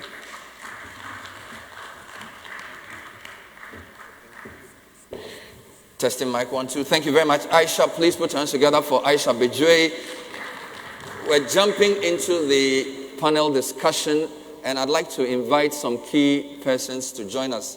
From the Ghana Standards Authority, Stephanie Famiye Ado. She is the review officer for product certification. Please welcome her with a round of applause. We also want to welcome to join us from the Lands Commission, Mr. Timothy Anyidoho. He's the acting regional lands officer. Where is he? Put your hands together for Mr. Anyidoho. Okay, so the question you asked about land, he's the guy you're looking for. So you sit next to me. I want you to be close. He's the acting regional lands officer. He's a big man. From the Food and Drugs Authority, Ebenezer Kofi SL, head of Food Industrial Support Services. Please put your hands together for Mr. SL. And we also have from the Ghana Revenue Authority, Deputy Commissioner for Large Taxpayers, Mr. Alfred Chumesin Tiamwa. Please welcome him with a round of applause. Now, this is a huge panel. We can't have all of them up here, but I want to invite as well from the Ministry of Finance, the head of Tax Policy Unit, Mr. Daniel Newer. Mr. Daniel Newer, where are you? Okay, please come forward. Sit next to Free Zone's CEO so we can see you clearly. Also on the panel is the Deputy Director for Investor Services Division, GIPC, Evelyn Nyakun. Evelyn, where are you? Please come forward, grab a chair, sit next to Ministry of Finance. And then, okay, clearly a case of host and win. Finally, we have from the ECG, I really wish we could have more people up here. From the ECG, the Manager for Energy Trading is in the person of Engineer Mohammed Abdul Kadir. Wow. Brilliant stuff. So this is what I'm going to do. We have 40 minutes to end the program. We have 7 people on a panel. Luckily, we have a lot of these officials in the other room to answer questions. So I'm going to do 2 things. I'm going to give each of you 2 minutes. You're going to tell me quickly what your agency does, which addresses investor issues in terms of how you onboard them, what you do for them. In doing that as well, you will give me your quick reactions to what Aisha said. Aisha, let me remind you of what Aisha said. She spoke about sanctity of contracts. She spoke about some inconsistency in interpretation of laws. She spoke about the general lack of trust for institutions, governments, media, business, etc. And then she also spoke about the need for a one-stop shop and what the digitalization agenda would do. Those are some of the things Aisha said. So when I come to you, you're going to say, my name is whatever, quick things you do, FDA, these are the things we do for investors. And from what Aisha said, this is the most important thing you said. The way Mr. SL is laughing, I think you want to start. The way you are smiling at me through your mask. We're on TV, so I guess we can take off our masks. Yeah. Just don't shout too much. So I'm going to start with Kofi SL. I've interviewed you in a long time. So give us in 1.5 minutes what you do and give me a 30-second reaction to what Aisha said. Your clock ticks now. Well, thank you very much for having me. The Food and Drugs Authority is an agency of the Ministry of Health. And we have products that we regulate. These include food, medicines, household chemical substances, medical devices, cosmetics. And we also handle blood and blood-related products. The agency responsible for clinical trials in Ghana. And we also, as far as the investment program of activities is concerned, any investor who wishes to come into Ghana to invest in any of these commodities that we regulate, our services include industrial support. And I head the food sector as far as the industrial support program is concerned. And so we help you with your setup. Fortunately, the FDA has played a very pivotal role in the Ghana's 1D1F program. And I also happen to be the coordinator for the FDA within the 1D1F program. And we've supported most of the companies as far as getting market authorization. And so we help you with the structure of your facility, the flow of your operations, things that will help you meet regulatory requirements first time. Okay. And so that we can quickly get things done as soon as possible. You know, we cannot put premium on public health. And so as much as we want to help you, we don't also want to play on standards or the requirements that will help you meet these health. Okay, so that's generally what you do. Any reaction to what Aisha said?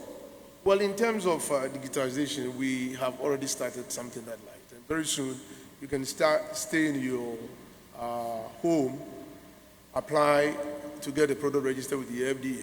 You'll be given a time to submit your samples. That's it.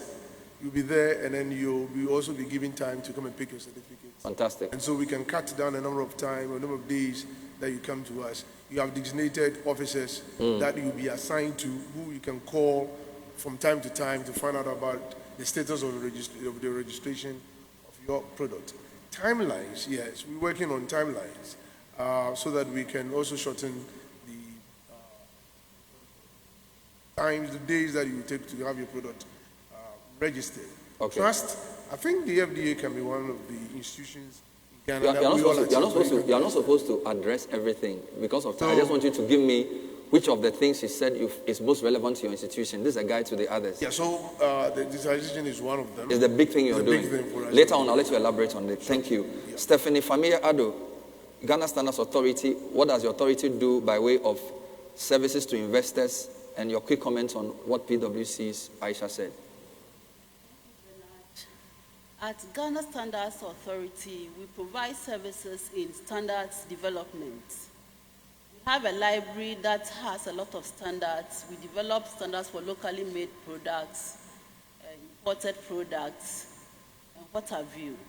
And then we also have conformity assessment services in the areas of certification and testing and inspection. So those are the main things. Did anything PwC's Aisha said tickle your fancy at all? Yeah. On the part which is asking for digitization, I think we have something on the way. We started a program called the GSA Core Ops program, and we've started digitizing most of our processes. We've completed with metrology, and the others are also on the line. There's something in line. There's something in the pipeline. Okay. Mr. Timothy Anyidoho, you are the Acting Regional Lands Officer for the Lands Commission.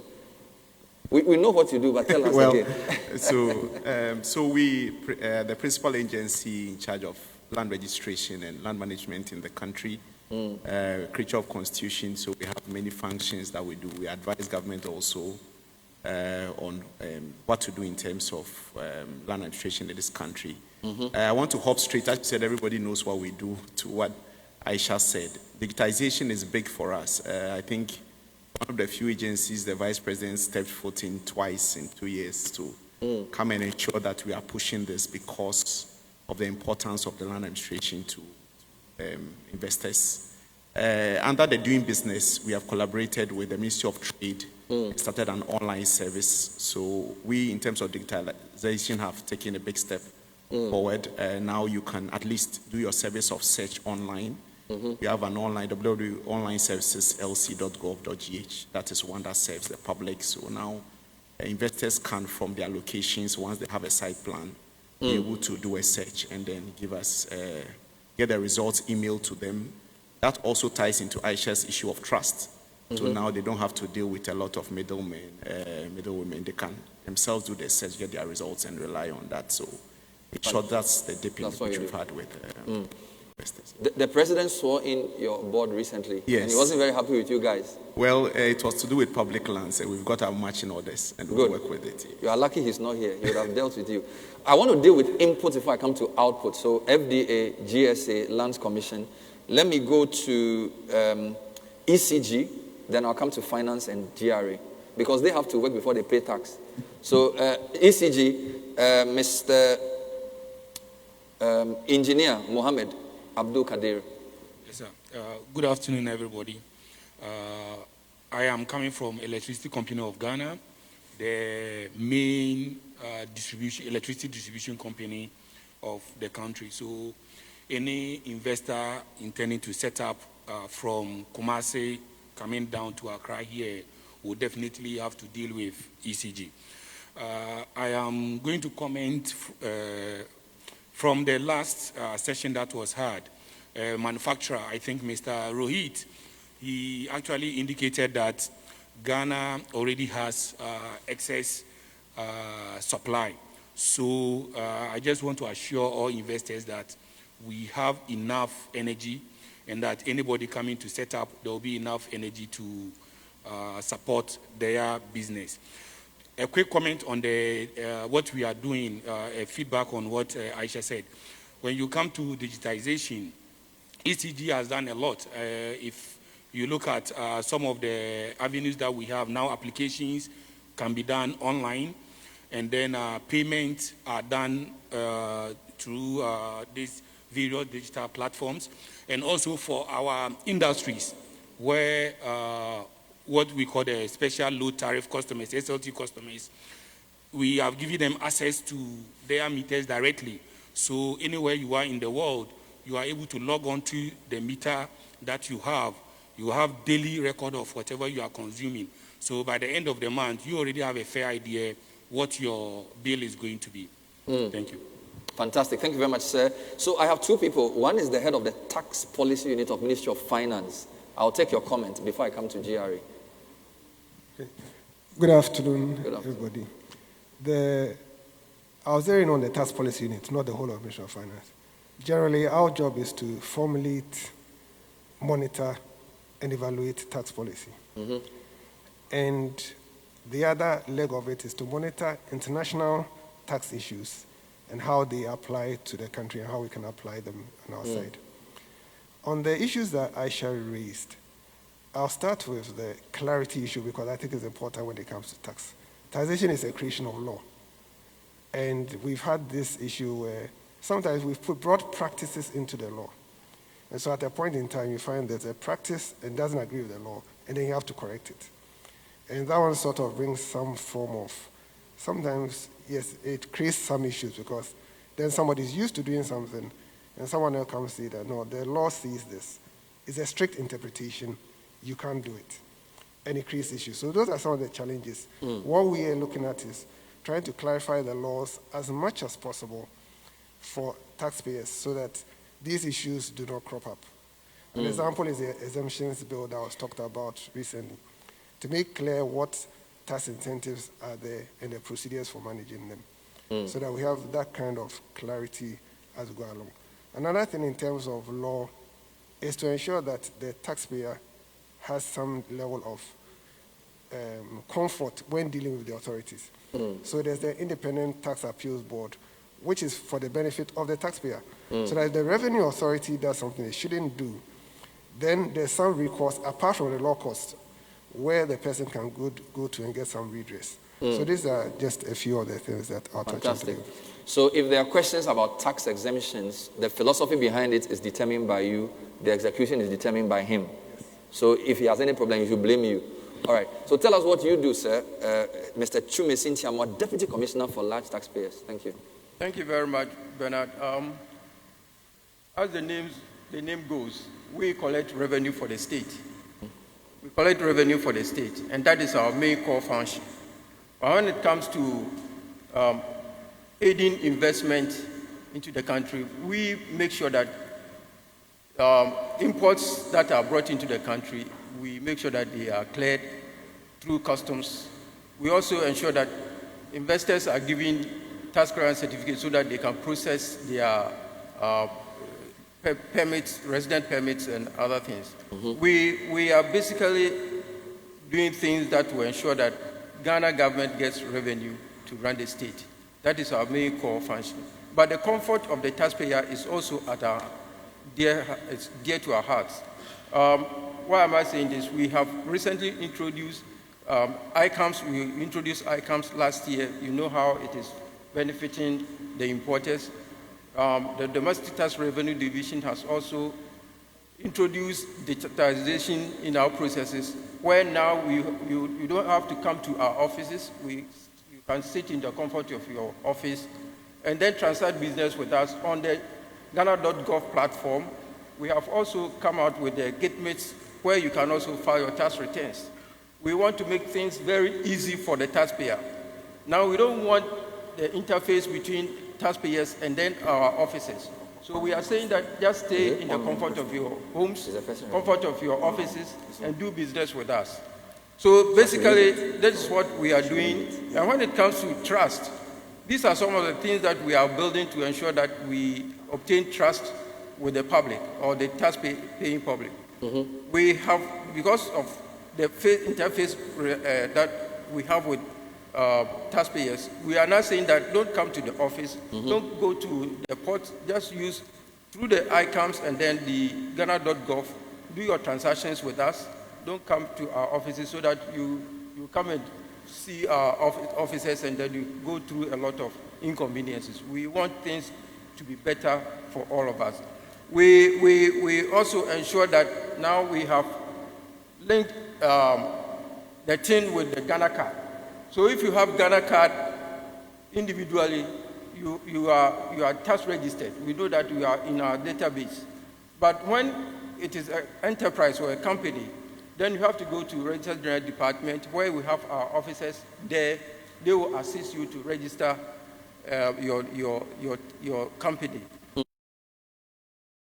To ensure that we have the Domestic Tax Revenue Division, we are going through transformation.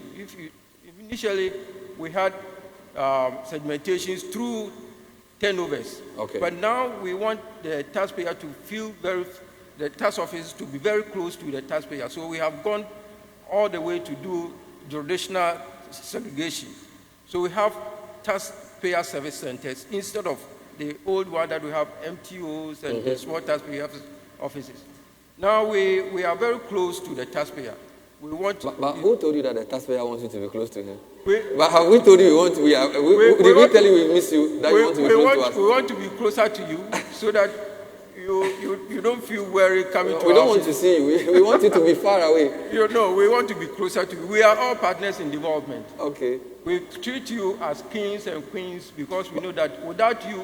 But why do you need to be close to us in a digital era? Why do you physically need to be close? Isn't it the idea that I can pay the tax online? That is what I said, that we have introduced the digitalization. We have the Ghana.gov platform.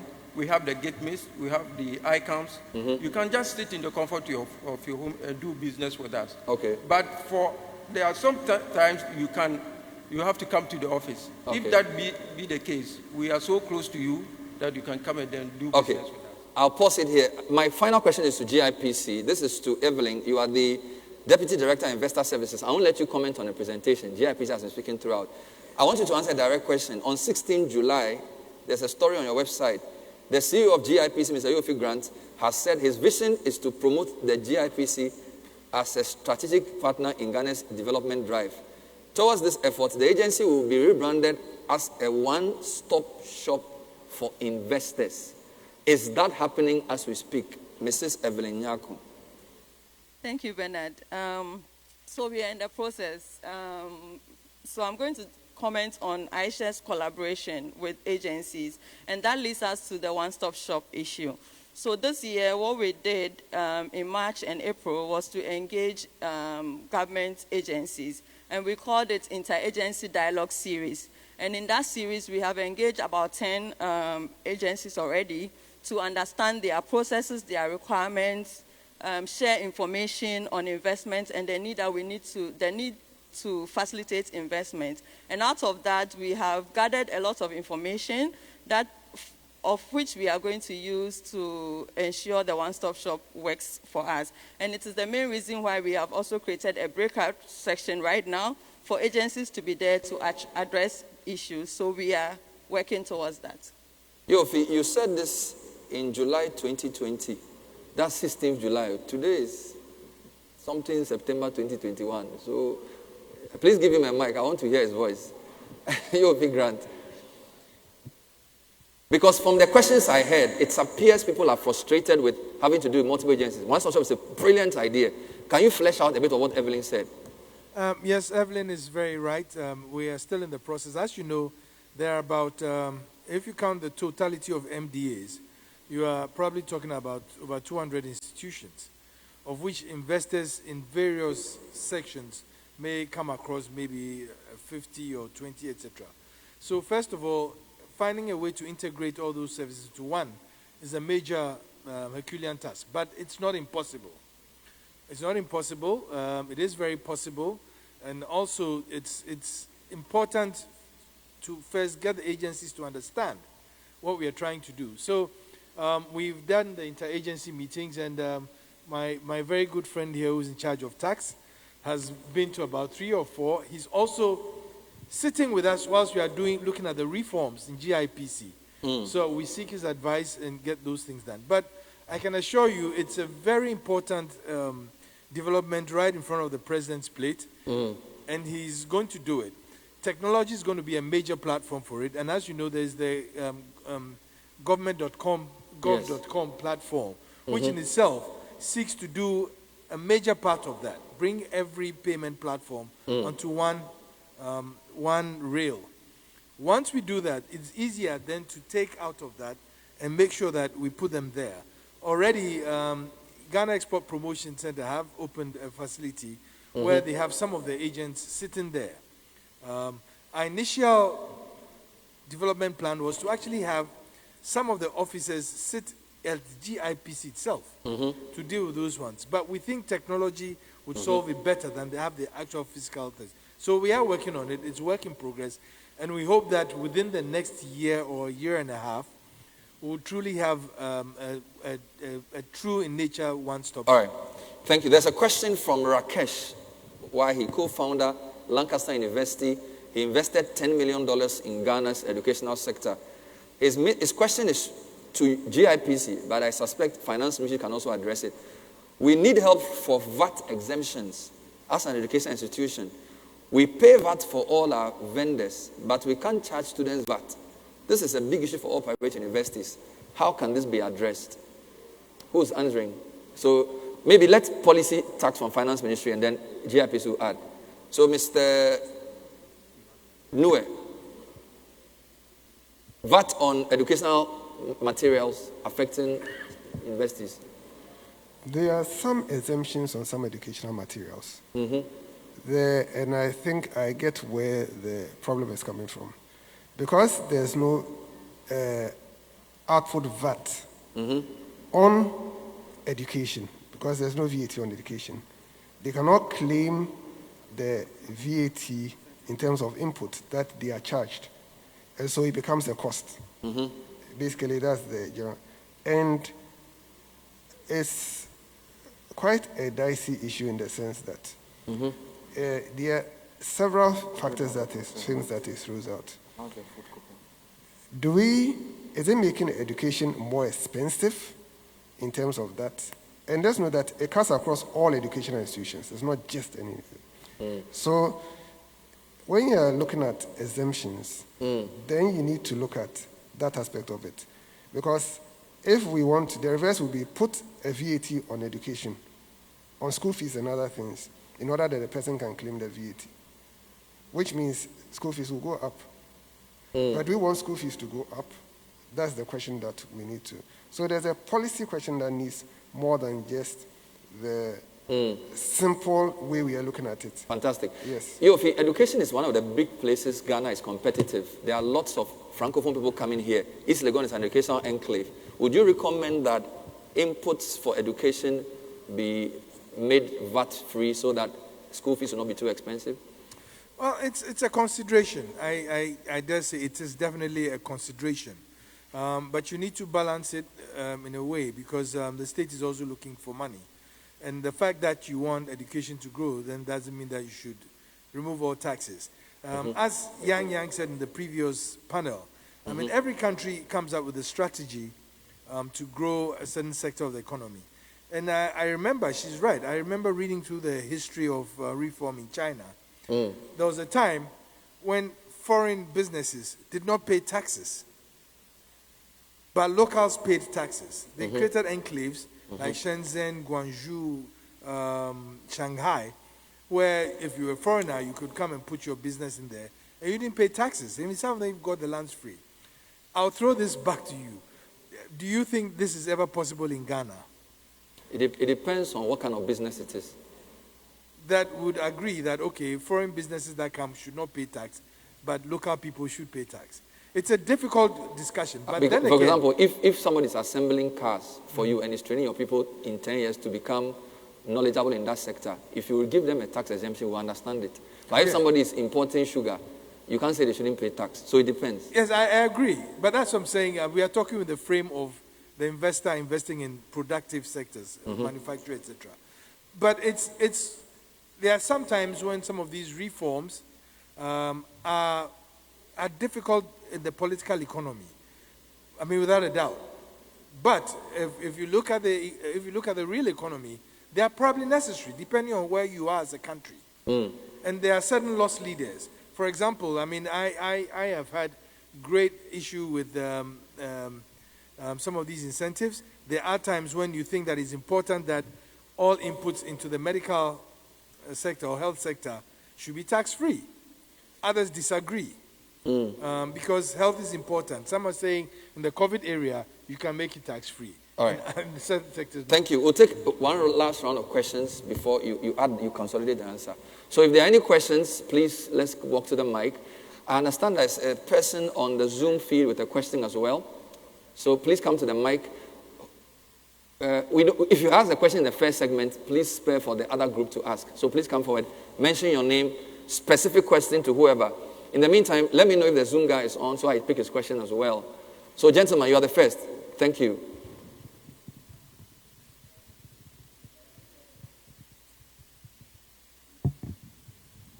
And please make it one question per person. Thank you.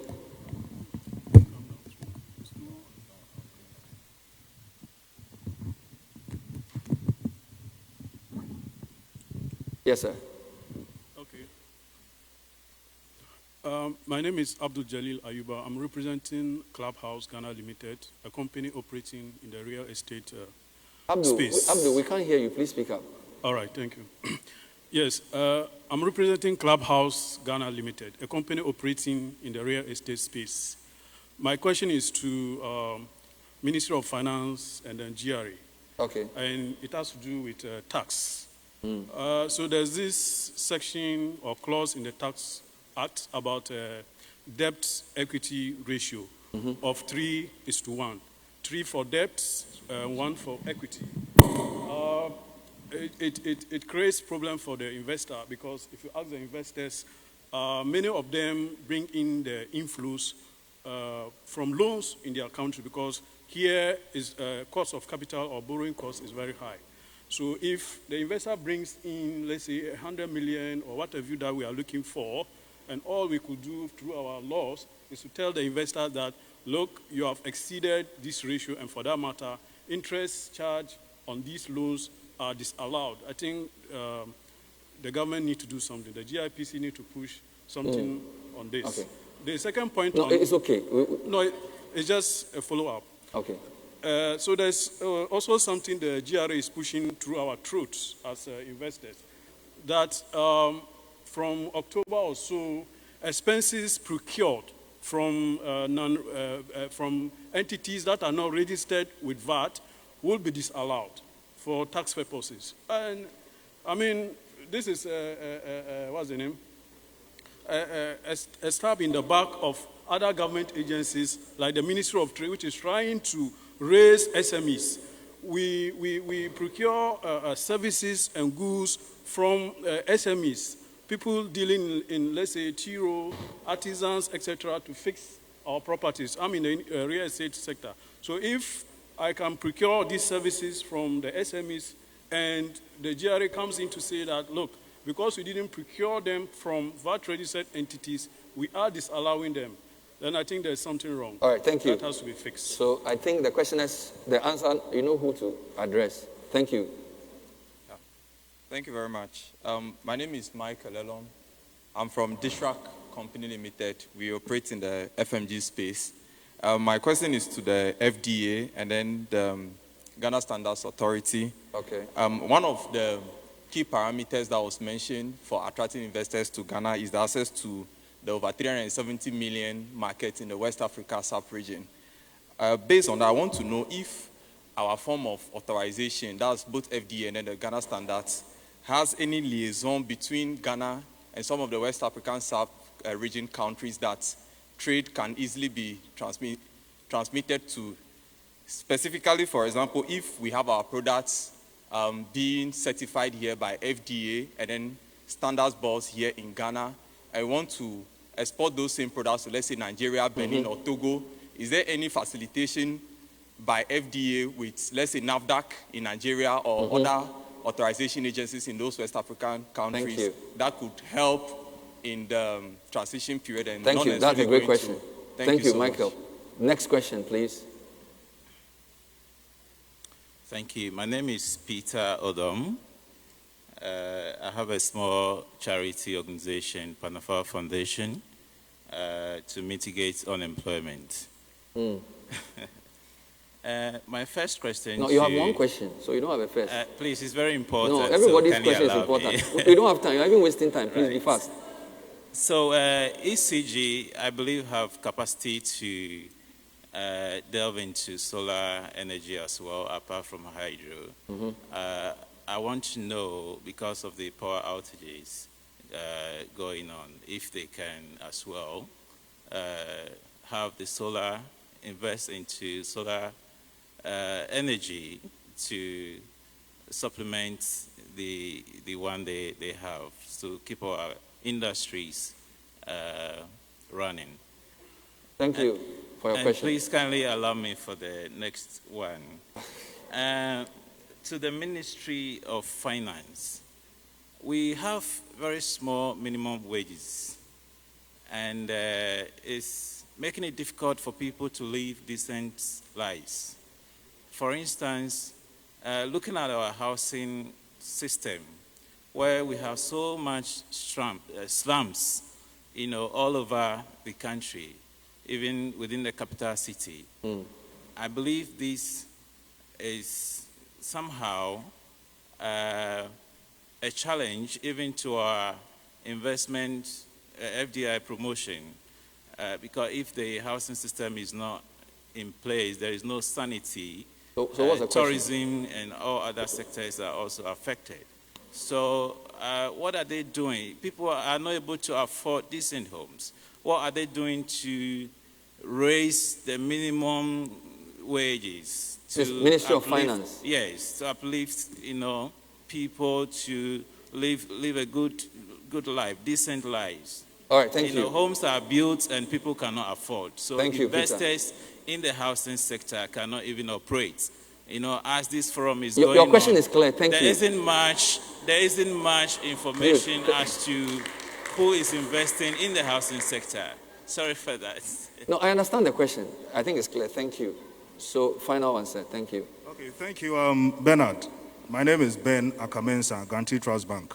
I'm a bit curious. I want to find out from GIPC whether they have a database of investors, foreign investors, looking for local partners and vice versa.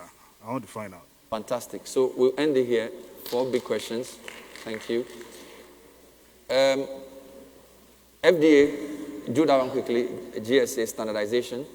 Well, thank you very much. I think already there is some discussions going on along that line where we're looking at a regional regulatory body similar to the European Food Safety Authority, for example, so that if a product gets certified or a product gets market authorization, say in Ghana, and then that product going to Nigeria, there wouldn't be that need for the Nigerian authorities to subject it to the same sort of scrutiny or sort of assessment before it is allowed on their market.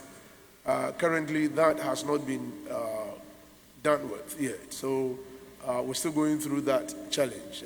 Ghana goes to Nigeria to go and then inspect products that are coming to Ghana. NAFDAC is coming to Ghana to do same and vice versa. But I think when that is done, we'll be able to cross that bridge, and then we'll have a smooth trade, especially with after coming to Ghana currently. Mrs. Familia Ado, Standards Authority.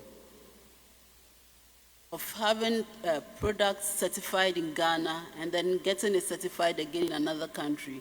I think that is the main reason behind the establishment of the African Continental Free Trade Area agreement. But that one is multilateral. A lot of countries have come together and agreed that progressively, if a product is certified or registered in one country, if it's duly done, then if it's moving to another country, there's no need to repeat the processes. And again, on the import duty, I think that one is a gradual process. It's part of the agreement, and over time, it's going to be phased out completely. All right. Thank you. Finance Ministry, GRA, expenses for non-VAT will be disallowed.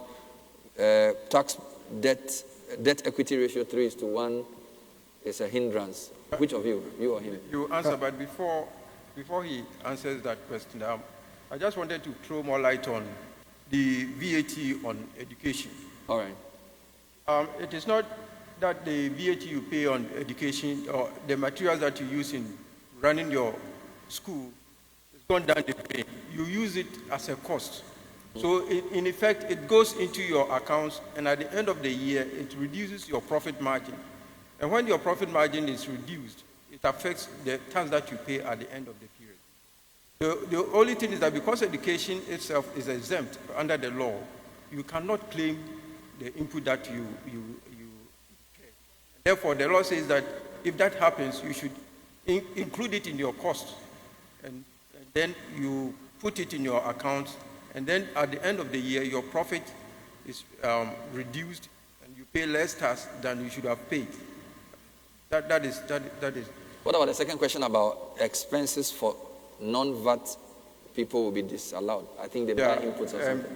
He will answer it. Yes, he will All right, answer sir. that, please. I'll answer it. Okay, quick one on the debt to equity ratio. Is what we call an anti-avoidance provision. An anti-avoidance provision. Okay. What happens is that for a lot of multinationals, instead of bringing in equity, they bring it in as debt. They take it as an expense, and so it reduces. It's something we do to, one, avoid people paying less taxes than they should pay, and also serves as something that we use against capital flight. Because basically, you bring the income in and all of it goes back. So it's an anti-avoidance provision. In some countries, it's even 2 to 1. Ghana has been a bit generous because of the state we are in. Yes, most places it's 2 to 1, which is worse than the 3 to 1. Okay. Now, on the VAT issue, what the idea here is that when you buy something on which there's VAT, you are supposed to collect a VAT invoice. People do not do it. So this is to compel people to collect the VAT invoice, one.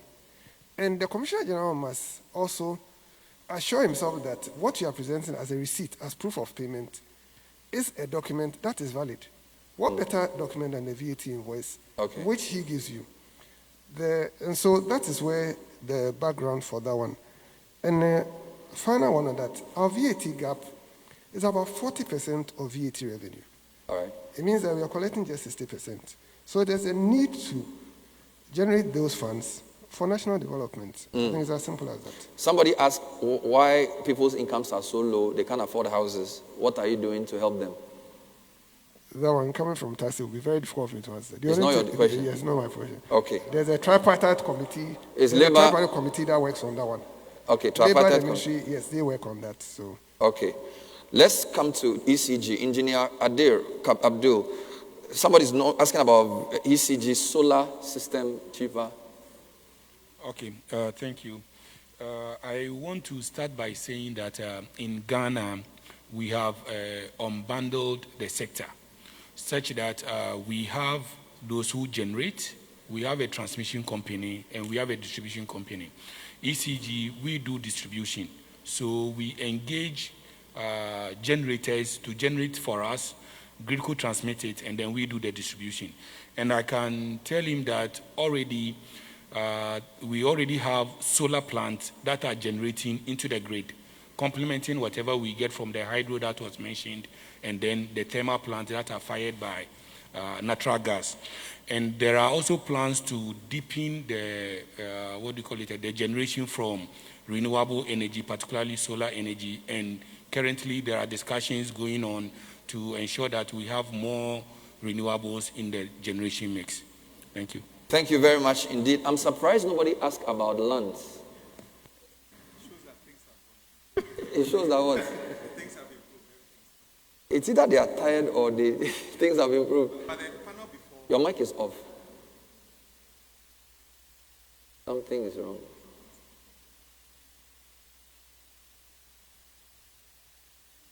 Oh, yes. Well, the panel before, somebody made a comment about the difficulty yes. with acquiring land. And the advice is when investors often come into the country, there's a temptation to go see something somewhere and start dealing directly with the people without seeking the right professional advice or contacting the Lands Commission. So the free zones, I'm happy the free zones chief executive is here as an example of something good that we did in this country where free zones are quiet and it's an enclave where you can go. There's some private investors who have done the Dawa Park and the fringes of Accra. So all around the country, there are efforts to create room for investors to be able to contact the Lands Commission if they are entering, and the Lands Commission can help them in acquiring. The risk is when you enter in and start dealing with multiple or people who purport to be owners and end up getting into some troubles, then you have a difficulty. So Lands Commission's doors are open. They can always come and we can help them. Thank Fantastic. you. Thank you very much indeed. Please put your hands together for the panel.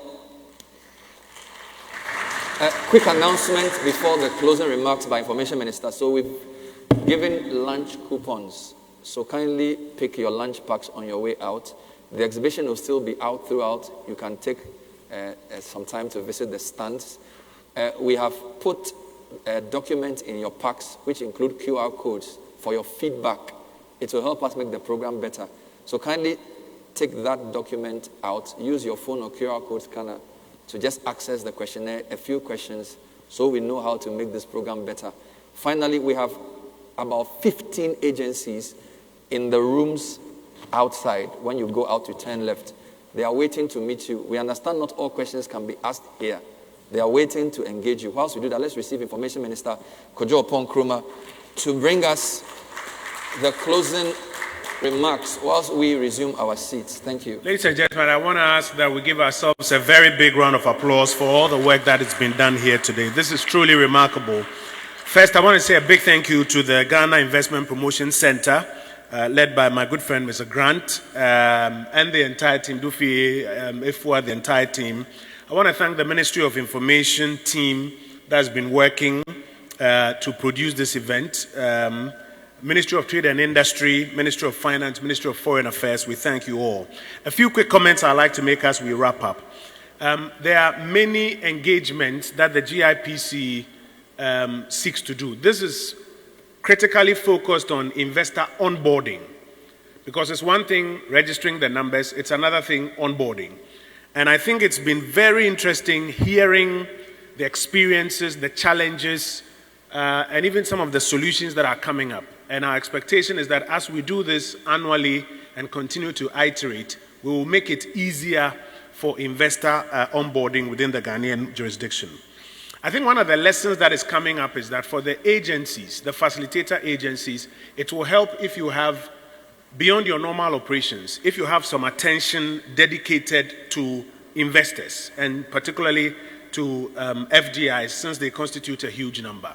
It is one of the things that appears to me, listening to the various submissions, that for all of these organizations, Lands Commission, ECG, all of these ones, you may also want to consider internally having a champion or a unit whose job it is to pay attention to, apart from our normal work, how we are responding to the needs of investors and FDIs as part of our work. I think it's something that will help us significantly in that area. The question of digitalization of services, as was outlined from the PwC report, is also key. So it's a major point of feedback to the agencies to fast-track your efforts at digitalization so that you can work a lot more effectively.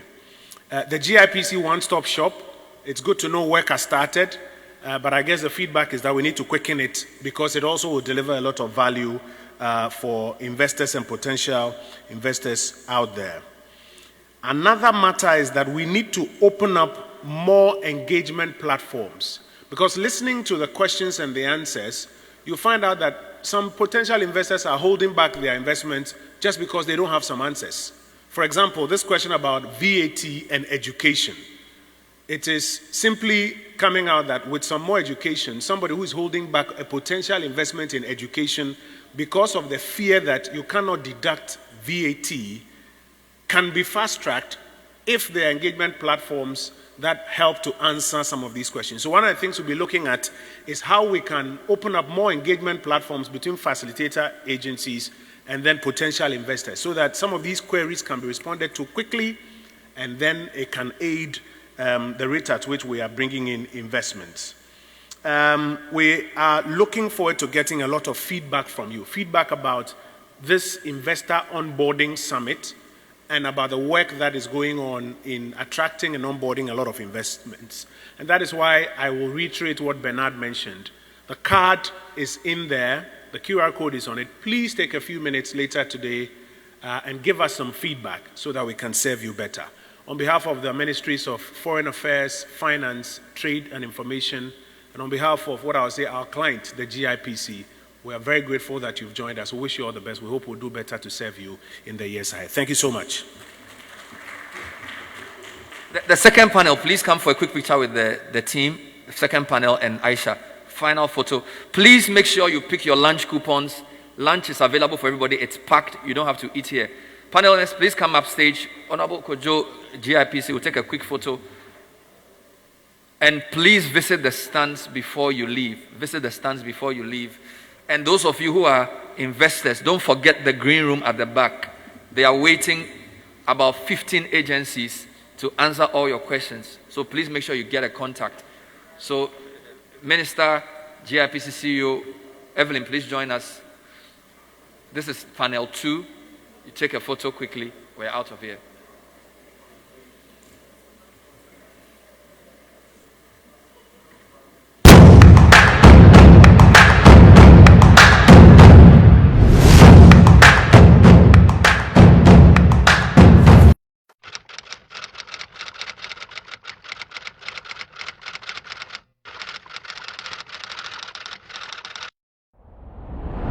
So Niche Cocoa is a cocoa processing facility.